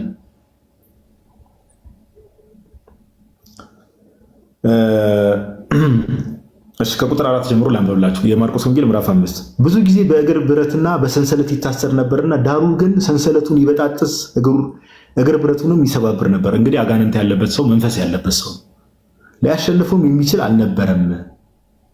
ኦኬ ቁጥር 2 ላይ ታችሁ ከሆነ እርኩስ መንፈስ የያዘው ሰው ከመቃብር ወጥቶ ወዲያው ተገናኘው ይላል። መንፈስ ያለበት ሰው። ቁጥር 5 ላይ ሁልጊዜም ሌሊትና ቀን በመቃብርና በተራራ ሆኖ ይጮህ ነበር። እርኩሳን መናፍስት በውስጡ ሌጊዮን የሚባለው መናፍስት በውስጡ የነበረበት ሰው ማለት ነው። በተራራ ሆኖ ይጮህ ነበር፣ ሰውነቱንም በድንጋይ ይቧጭር ነበር። እንግዲህ ራሱን የሚያሰቃይ ሰው ነው። ስፒሪት የነበረበት ሰው ነው። ማንም የማይችለው አጋንንት ያለበት ሰው። ኢየሱስንም ከሩቅ ባየ ጊዜ ሮጦ ሰገደለት ይላል። መንፈስ ያለበት ሰው ኢየሱስንም ከሩቅ ባየው ጊዜ ሮጦ ሰገደለት። ቁጥር 7 ላይ እንደዚህ ይላል፣ በታላቅ ድምፅም እየጮኸ የልዑል እግዚአብሔር ልጅ ኢየሱስ ሆይ፣ አስተውሉ፣ የልዑል እግዚአብሔር ልጅ ኢየሱስ ሆይ ካንተ ጋር ምን አለኝ? እንዳታሰቃየኝ በእግዚአብሔር አምልሃለሁ አለ። እንግዲህ ስፒሪት ያለበት ስፒሪቱ ነው እየተናገረ ያለው። የእግዚአብሔር ልጅ ኢየሱስ ሆይ ካንተ ጋር ምን አለኝ? እንዳታሰቃየኝ በእግዚአብሔር አምልሃለሁ። ስፒሪቱ ነው። ከዛ ቁጥር 8 ላይ አንተ ርኩስ መንፈስ ከዚህ ውጣ ብሎት ነበርና ስም ማን ነው ብሎ ጠየቀ ጌታችን ኢየሱስ። አጋንንቱ ብዙዎች ነንና ስሜ ሌጊዮን። ብዙ አጋንንቶች ራሱ ሌጊዮን የሚባለው ሊጅን ነው። ሌጊዮን የሚባለው የብዙ መናፍስቶች ስብስብ ጌታችን ኢየሱስን ከሩቅ ሲያይ እንግዲህ ወስዶ አታሰቃየኝ የእግዚአብሔር ልጅ ኢየሱስ ሆይ አታሰቃየኝ ብሎ ሲሰግድ እንመለከታለን። ስለዚህ ጌታችን ኢየሱስ ክርስቶስ እንኳን ፍጥረታት መላእክት ፍጥረት ሁሉ ብለን ተናግረናል። ምድር ላይ በነበረበት ሰዓት ራሱ ኢቭን አጋንንት እንደዚህ ሌጊዮን ማለት እንግዲህ ግሩፕ ኦፍ ስፒሪትስ አንድ ላይ ሆነው ሰው ውስጥ ያደሩ ራሱ እየሰገዱ እባክህ እንዳታሰቃየን እያሉ የሚለምኑት የሚጠይቁት ኃይሉ ስልጣኑ ከፍ ከፍ ያለ ጌታ እንደሆነ መጽሐፍ ቅዱሳችን ይናገራል። ረዘም ያለ ሰዓት እንደወሰድኩ አውቃለሁ። በጣም ይቅርታ። እግዚአብሔር ያክብርልን። ዮሐዴ ዛሬ በጣም እንደበደልኩ ይታወቀኛል። ረጅም ሰዓት እየወሰድኩ ነው መሰለኝ። ኧረ ስለምን በደል ነው የምታወራው? ሰውዬ ቃል ያሰማልን። እግዚአብሔር ይስጥልን። በጣም ጸዴ ሴሽን እግዚአብሔር አሪፍ ነጥቦች እየያዙ እንደሆነ አስባለሁ። ሁላችሁም ክርስቲያኖችም፣ ሙስሊሞችም፣ ፕሮቴስታንቶችም አሪፍ ነገር እየወሰዳችሁ እንደሆነ ተስፋ እናደርጋለን። እኔ አጭር ነገር ብቻ ልበልና አይ ቲንክ ሰመራይዝ ምናምን ማድረግ እንችላለን። መጀመሪያ አሁን አንተ ያነሳው የትንቢተ ዳንኤል ምዕራፍ 7 አንዳንድ ሙስሊሞች በጣም በሚያስቅ ሁኔታ ለመሐመድ ነው የሚሉ ምስኪኖች አሉ። ማለት ሰው አምላኪዎች መሆናችሁ ልትቀበሉ ይገባል። ዝም ብላችሁ ጥቅስ እየጠመዘዙ ለመሐመድ ነው ምናምን የሚሉ ስላሉ ማለት ነው። መጀመሪያ ቅድም እንደተባለው ራእዩ ምንድን ነው የሚለው? በትንቢት ምንን አየው ነው የሚለው ዳንኤል? ሰው የሚመስልን በራእይ አየው፣ የሰው ልጅን የሚመስልን አየው ነው የሚለው። እና እሱ ያ የሰው ልጅ የሚመስል መሐመድ ለምዶ የሰው ልጅ የሚመስለው ሲጀመር ሰው አይደል? ለምን የሰው ልጅ ይመስላል? ሲጀመር ሰው አይደል? ክርስቶስ የሰው ልጅ የሚመስል የተባለው እኮ የባህሪ አምላክ ሆኖ በሰውነት ስለተገለጠ ነው። ያንን ነው የሰው ልጅ የሚመስልን አየው ይልና ከሰማይ ደመናት ጋር መጣ ነው የሚለው። ከሰማይ ባይዞ ደመናት የሚለው መለኮታዊ ክብር ነው የሚያሳየው። እግዚአብሔር በደመና ማንን አነጋገረ ተብሏል? ሙሴን አነጋገረው ተብሏል። በደመና በክብር ደመና ተብሎ ሲነገር መለኮታዊ ክብር ነው የሚገልጸው። በክብር ደመና መጣ ከተባለ መለኮታዊ ክብር ያለው ማለት ነው። እንዲሁ ዝም ብሎ ሩቅ ብእሲ በክብር ደመና መጣ ተብሎ ስለማይነገርለት ማለት ነው። ከሰማይ ደመናት ጋር መጣ፣ በዘመናት ወደ ሸመገለውም ደረሰ ነው የሚለው። ይሄን የሰው ልጅ የሚመስል አየው የተባለው ማለት ነው። ይህ ብቻ አይደለም፣ ወገኖችና አሕዛብ በልዩ ልዩ ቋንቋም የሚናገሩ ሁሉ ይገዙለት ዘንድ መገዛት ማመለክ ማለት ነው።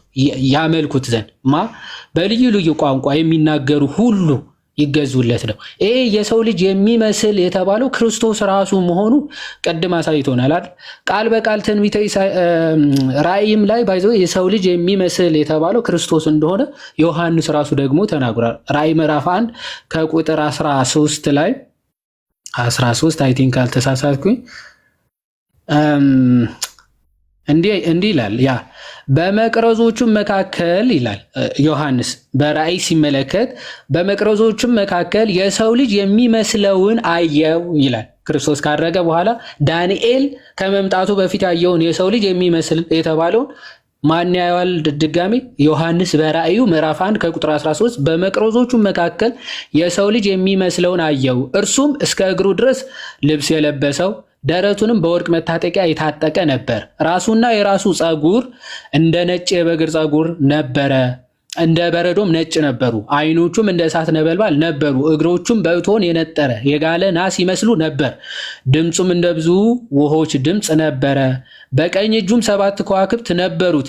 ከአፉም በሁለት ወገን የተሳለ ስለታም ሰይፍ ወጣ። ፊቱም በኃይል እንደሚያበራ እንደ ፀሐይ ነበረ ይላል። እዩ፣ ማን ነው ይሄ? ባየሁትም ጊዜ እንደ ሞተ ሰው ሆኜ ከእግሩ በታች ወደቅኩ። ቀኝ እጁንም ጫነብኝ፣ እንዲህም አለኝ፣ አትፍራ፣ ፊተኛና መጨረሻው ሕያውም እኔ ነኝ። ሞቼም ነበርኩ፣ እነሆም ከዘላለም እስከ ዘላለም ድረስ ሕያው ነኝ። የሞትና የሲኦል መክፈቻ አለኝ አለው ይላል። ስለ ቃሉ የአምላካችን ስም የተባረከና የተመሰገነ። በቃ ይሄ የሰው ልጅ የሚመስል የተባለው ክርስቶስ ነው። ዮሐንስ በራእይ አየው፣ ተመለከተው እና ግርማው ከማስፈራቱ የተነሳ እንደ ሞተ ሰው ሆኖ ወደቀ። ክርስቶስ ግን አነሳው፣ አጸናው። ይኸው አይዞህ፣ አትፍራ፣ ፊተኛው መጨረሻው እኔ ነኝ። አምላክ ነው። ኦኬ፣ ፍጥረታት ሁሉ ተገዙለት ሲባል መለኮታዊ ኃይል፣ መለኮታዊ ስልጣን ያለው ነው ማለት ነው። በክብር ደመና መጣ ሲባል መለኮታዊ ስልጣን ያለው ነው። ከላይ እኮ ባይዘው ትንቢተ ዳንኤል ምዕራፍ 7 ከቁጥር 10 እልፍ ጊዜ አእላፋት ያገለግሉታል ተብሏል። እግዚአብሔር ከፍ ብላችሁ እዛ ትንቢተ ኢሳይያስ ምዕራፍ 7 ከቁጥር 10 እልፍ ጊዜ አእላፋት፣ ሺህ ጊዜ ሺህ መላእክት የሚያገለግሉት አለ በዘመናት የሸመገለው ተባለና ክርስቶስ ግን ከሚያገለግሉት ወገን ሳይሆን ከሚገለገለው ወገን ወይም ደግሞ ከሚገዛው ወገን ሆኖ ትመለከቱታላችሁ። ከገዢ ወገን እንጂ ከተገዢዎች ወገን አይደለም ክርስቶስ። ለዛ ነው ያ የሰው ልጅ ሲመጣ ሁሉም አሕዛብ ተገዙለት ይላል። በማን ፊት? በዘመናት በሸመገለው ፊት። እኔ እግዚአብሔር አቆመ ሌላ አካል? ኧረ አንተ ምን ጉድ ነው ዛሬ ሎክ ያደርጋል። ኤኒዌይስ እግዚአብሔር በዙፋኑ ተገልጦ በእግዚአብሔር ዙፋን ውስጥ ሎቱ ስብሐትና ክርስቶስ እንደው የሰው ልጅ ብቻ ቢሆን በእግዚአብሔር ዙፋን ፊት ሌላ ትገዛለህ? ለሌላ ትገዛለህ? እንዴ አይሆንም፣ አትገዛ። ለዛ ለሰው ልጅ የሚመስለው የተባለው ግን በገዥነት በመግዛት አንድ ስለሆነ ነው እንደዛ ተብሎ የተነገረለት ማለት ነው።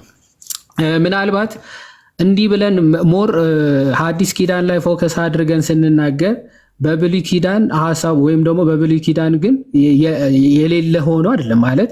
በብሉይ ኪዳን በጣም ብዙ ስፍራዎች የነገረ ክርስቶስ ወይም ደግሞ የክርስቶስ አምላክነትን በሚገባ የሚያሳዩ ክፍላቶች አሉ። ከነዛ መካከል እኔ አባቶችን ሪፈር ለማድረግ እንዲመቻችሁ ዝም ብዬ 1-2 ጥቅሶች ብቻ ለመናገር ልሞክር። አንድ ጥቅስ ልጥቀስ። በጣም ብዙ ጥቅሶችን ማንሳት ስለሚቻል ግን ይሄ ከኒቅያ በፊት ምናምን የሚቀልዱ አንዳንድ ሰዎችም ስላሉ በብሉይ ኪዳን ጭምር ያሉ መጻሕፍቶች ግን ኤርሊ ፈረስ ሴንቸሪ ከነበሩ ፈረስ እና መጀመሪያዎቹ ሰከንድ ሴንቸሪ ላይ የነበሩ አባቶች እውነት ክርስቶስን ማን ብለው ነበር የሚረዱት የሚለው ለመረዳት እንዲጠቅመን ኦሪት ዘፍጥረት ምዕራፍ 19 ከቁጥር 24 ያለውን ክፍል እንመልከተው። ኦሪት ዘፍጥረት ምዕራፍ 19:24 ላይ እግዚአብሔርም በሰዶምና በጎሞራ ላይ ከእግዚአብሔር ዘንድ ከሰማይ እሳትና ዲንን አዘነበ ይላል። ኦኬ፣ እግዚአብሔር አምላክ በሰዶምና በጎሞራ ከእግዚአብሔር ዘንድ ከሰማይ ማለት ነው ዝናብን እሳትን አዘነበ ከሰማይ ይላል። ማን ከማን ነው የሚለው? እግዚአብሔር ከእግዚአብሔር ዘንድ ማለት ነው።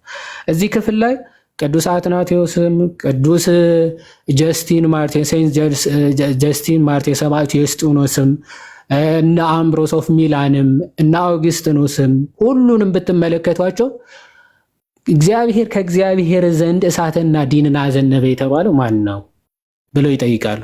ኦፍኮርስ ከክርስቶስ ውጭ ማን ሊሆን ይችላል? ከክርስቶስ ውጪ ማን ሊሆን ይችላል? በምድር ሎርድ የተባለ ያህዌ የተባለው አካል በሰማይ አለ ከተባለው ከሁለተኛው አካል ያህዌ ጋር ምን አወረደ? እሳትና ዲንን አዘነበ ብሎ በግልጽ ይናገራል። አትናቲዩስ አጌንስት አሪያንስ ወይም ደግሞ በእንተ አሪዮሳውያን መጽሐፉ ዲስኮርስ ሁለተኛው ዲስኮርሱ ሴክሽን 13 ላይ በሚገባ ይሄንን ክፍል ይናገራል። ምን ብሎ ይናገራል? እንዲህ ይላል ኢፍ ዘን ምናልባት መክፈት ካስፈለገ መክፈት እችላለሁ፣ ግን ላምብበው ኮቴሽኑ ስለነገርኳቸው ሰዓታችን ለመጠቀም ሴክሽን 13 ነው። እንዲህ ይላል ኢፍ ዘን they suppose that the savior was not lord and king even before he became man and endured the cross but then began to be lord, let them know that they are openly reviving the statement of the Samaritains. ምን ብሎ ይናገራል ቅዱስ አትናቴዎስ?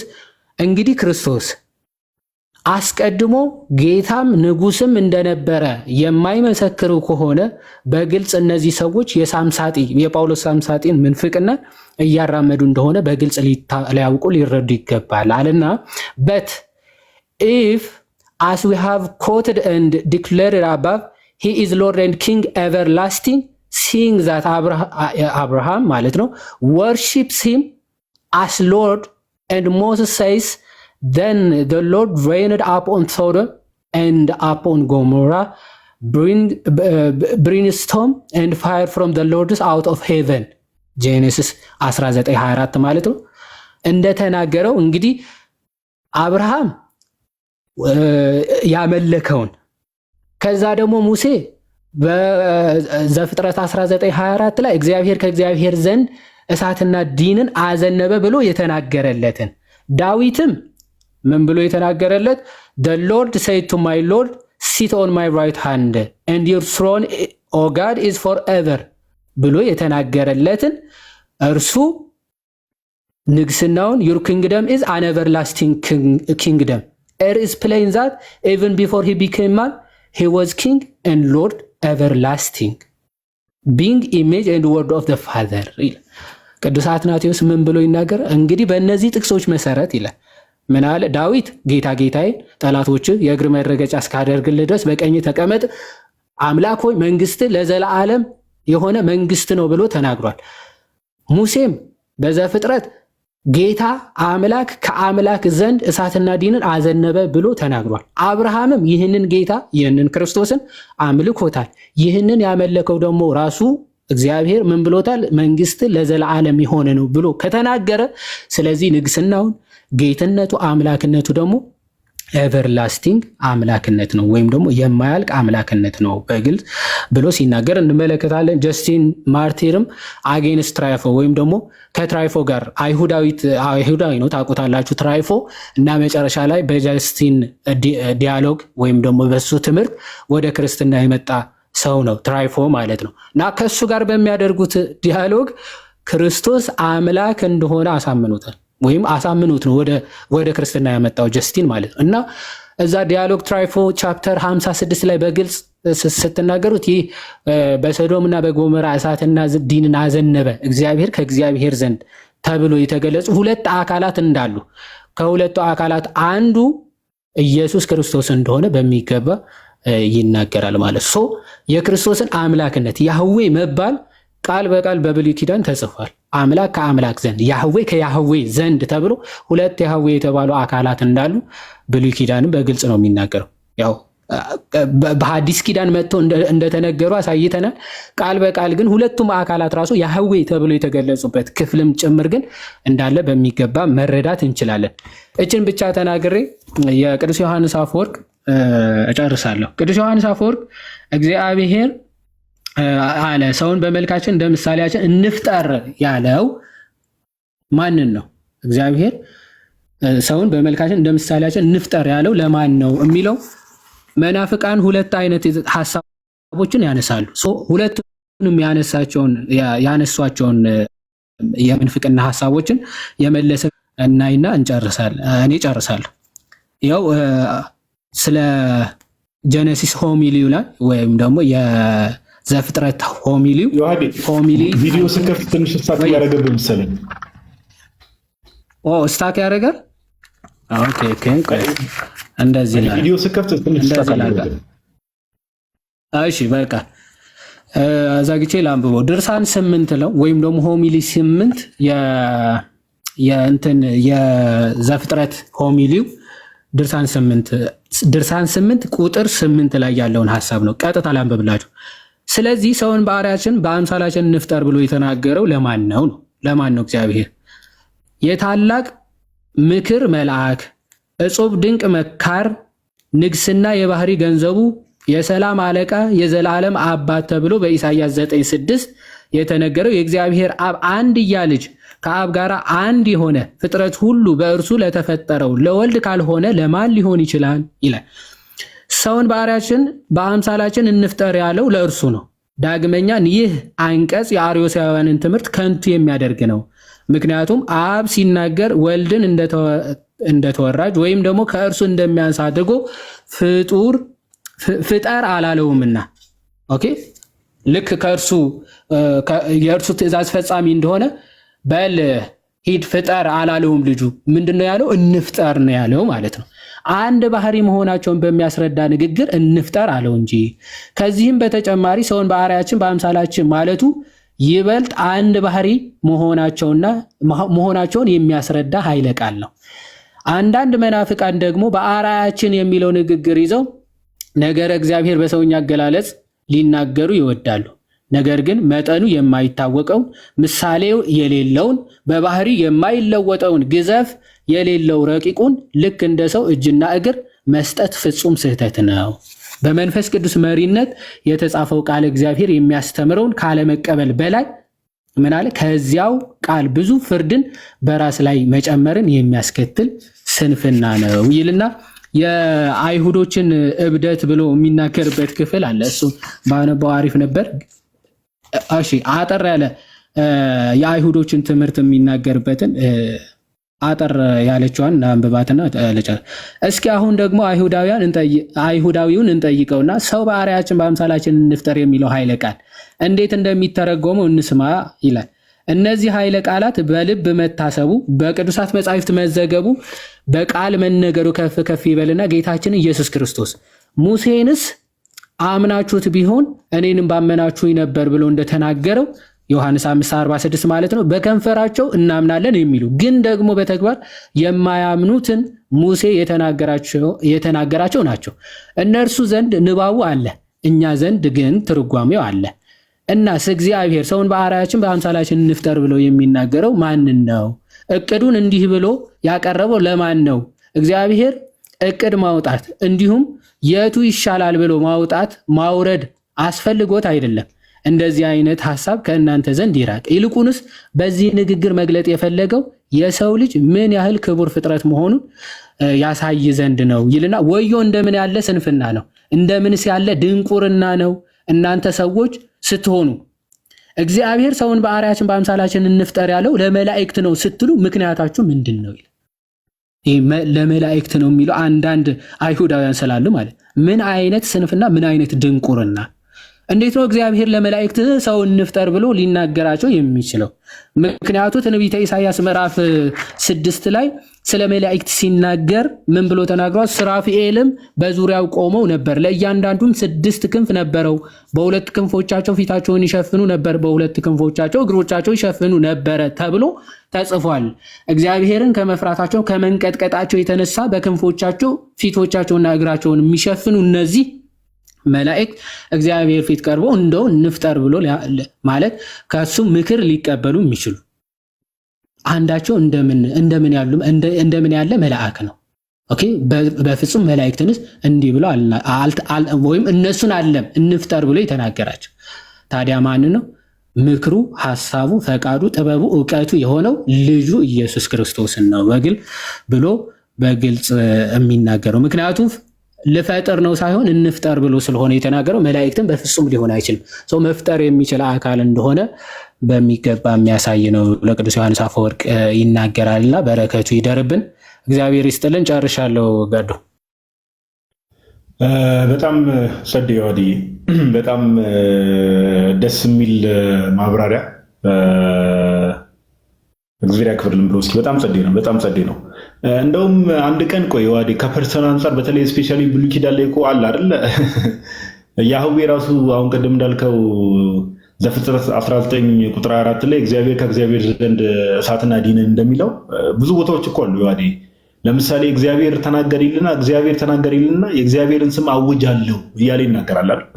እግዚአብሔር ተናጋሪው እግዚአብሔር ሆኖ የእግዚአብሔርን ስም አውጃለሁ እና ይሄ ሞር ዛን ዋን ፐርሰን የብሉይ ኪዳን መጽሐፍት ላይ ራሱ ያው ኦፍ ኮርስ አይሁዳውያን ሞኖቲስቲክ ሪሊጅን ነው የይሁዲ እምነት፣ ግን ሞር ዛን ዋን ፐርሰን ከአንድ አካል በላይ ራሱ ያህዌ እንደሆነ ሌላ ሴሽን ላይም ደግሞ በሰፊው እስቲ እንደ እግዚአብሔር ፍቃድ እናነሳለን። ዛሬ ግን አጠር ባለመልኩ አንድ ደቂቃ ወስጄ ሰምራይዝ ለማድረግ ያክል ምን ተመለከትን ከተባለ የመጀመሪያው ሴሽን ላይ በግልጽ ጌታችን ኢየሱስ ክርስቶስ አምላክ እንደሆነ የሚያሳዩ ክፍሎችን ተመለከትን በግልጽ 8 ነው 9 ጥቅስ አንስተን። ሁለተኛው ክፍል ላይ ደግሞ እንዳልኳችሁ ከዚህ በላይ ብዙ መነሳት ይችላል። ሁለተኛው ዙር ላይ ደግሞ ምንድነው ያነሳነው? በብሉይ ኪዳን እኔም ይሁዲ የሚያነሳንላችሁ በብሉይ ኪዳን ለያህዌ የተነገሩ ነገሮች ፍጻሜያቸውን በአዲስ ኪዳን ለኢየሱስ ክርስቶስ ሲሆኑ ተመልክተናል። በደንብ ጥቅሶችን አንስተን ኦኬ። ሶስተኛው ዙር ላይ ደግሞ ያነሳነው ምንድነው? ከአምልኮ አንጻር ጌታችን ኢየሱስ ክርስቶስ የፍጥረትን አምልኮ እንደሚቀበል ሰማይና ምድር ፍጥረታት በሙሉ መላእክትንም ጨምሮ ኢቭን አጋንንቱላ ሌጊዮኑላ የሚሰግዱለት ጌታ እንደሆነ የሚንቀጠቀጡለት ኦኬ የሚፈሩት የሚሰግዱለት ጌታ እንደሆነ ጥቅሶችን ተመልክተናል፣ ማሳየት ችለናል። ከዛ በመጨረሻ ደግሞ የዋዲ ደግሞ በተጨማሪ አባቶችን አንስቶልናል። ለቅዱስ አትናቴዎስን እነ ሰማዕቱ ዩስጢኖስን እነ ቅዱስ ዮሐንስ አፈወርቅን በብሉይ ኪዳን ከተነገሩ ጥቅሶች አንጻር አንስቶልናል። ይሄ ዛሬ ላይ ብቻ ያበቃም። የክርስቶስ ኢየሱስ የባህሪ አምላክነት ለምን ብዙ መነሳት የሚችሉ አርጊመንቶች ስላሉ ከፈጣሪነቱ አንጻር ከአብ ጋር የተካከለ ክብር ከመውሰዱ አንጻር ጌታችን ኢየሱስ ክርስቶስ በአንደበቱ የተናገራቸው ብዙ ንግግሮች ስላሉ የክርስቶስ ኢየሱስ የባህሪ አምላክነት እዚህ ላይ ያበቃም። ዛሬ ግን የነበረን ትምህርት እዚህ ላይ ነው የሚያበቃው። ኮሜንቱን ላብራላችሁ፣ እናንተም ኮሜንት ላይ ሐሳባችሁን ታሳውቁናላችሁ። ከዛ ግን ያው እናንተን ሐሳብ ከሰማን በኋላ አንድ ሁለት መዝሙር ሰምተን እግዚአብሔርን አመስግነን ደግሞ ላይቭን ወደ መጨረስ የምንሄድ ይሆናል። እግዚአብሔር የተመሰገነን። በጣም ደስ የሚል ሴሽን ያሳለፍነው አይደል ዮሐዴ? እውነት ለመናገር በጣም አሪፍ ነው። እንግዲህ ከተጠቀማችሁበት በደንብ ለሌሎቹም እንትን በሏቸው ምናምን። ያው የሰማነው ደግሞ በዝነ ልቦናችን ያሳድርልን ነው።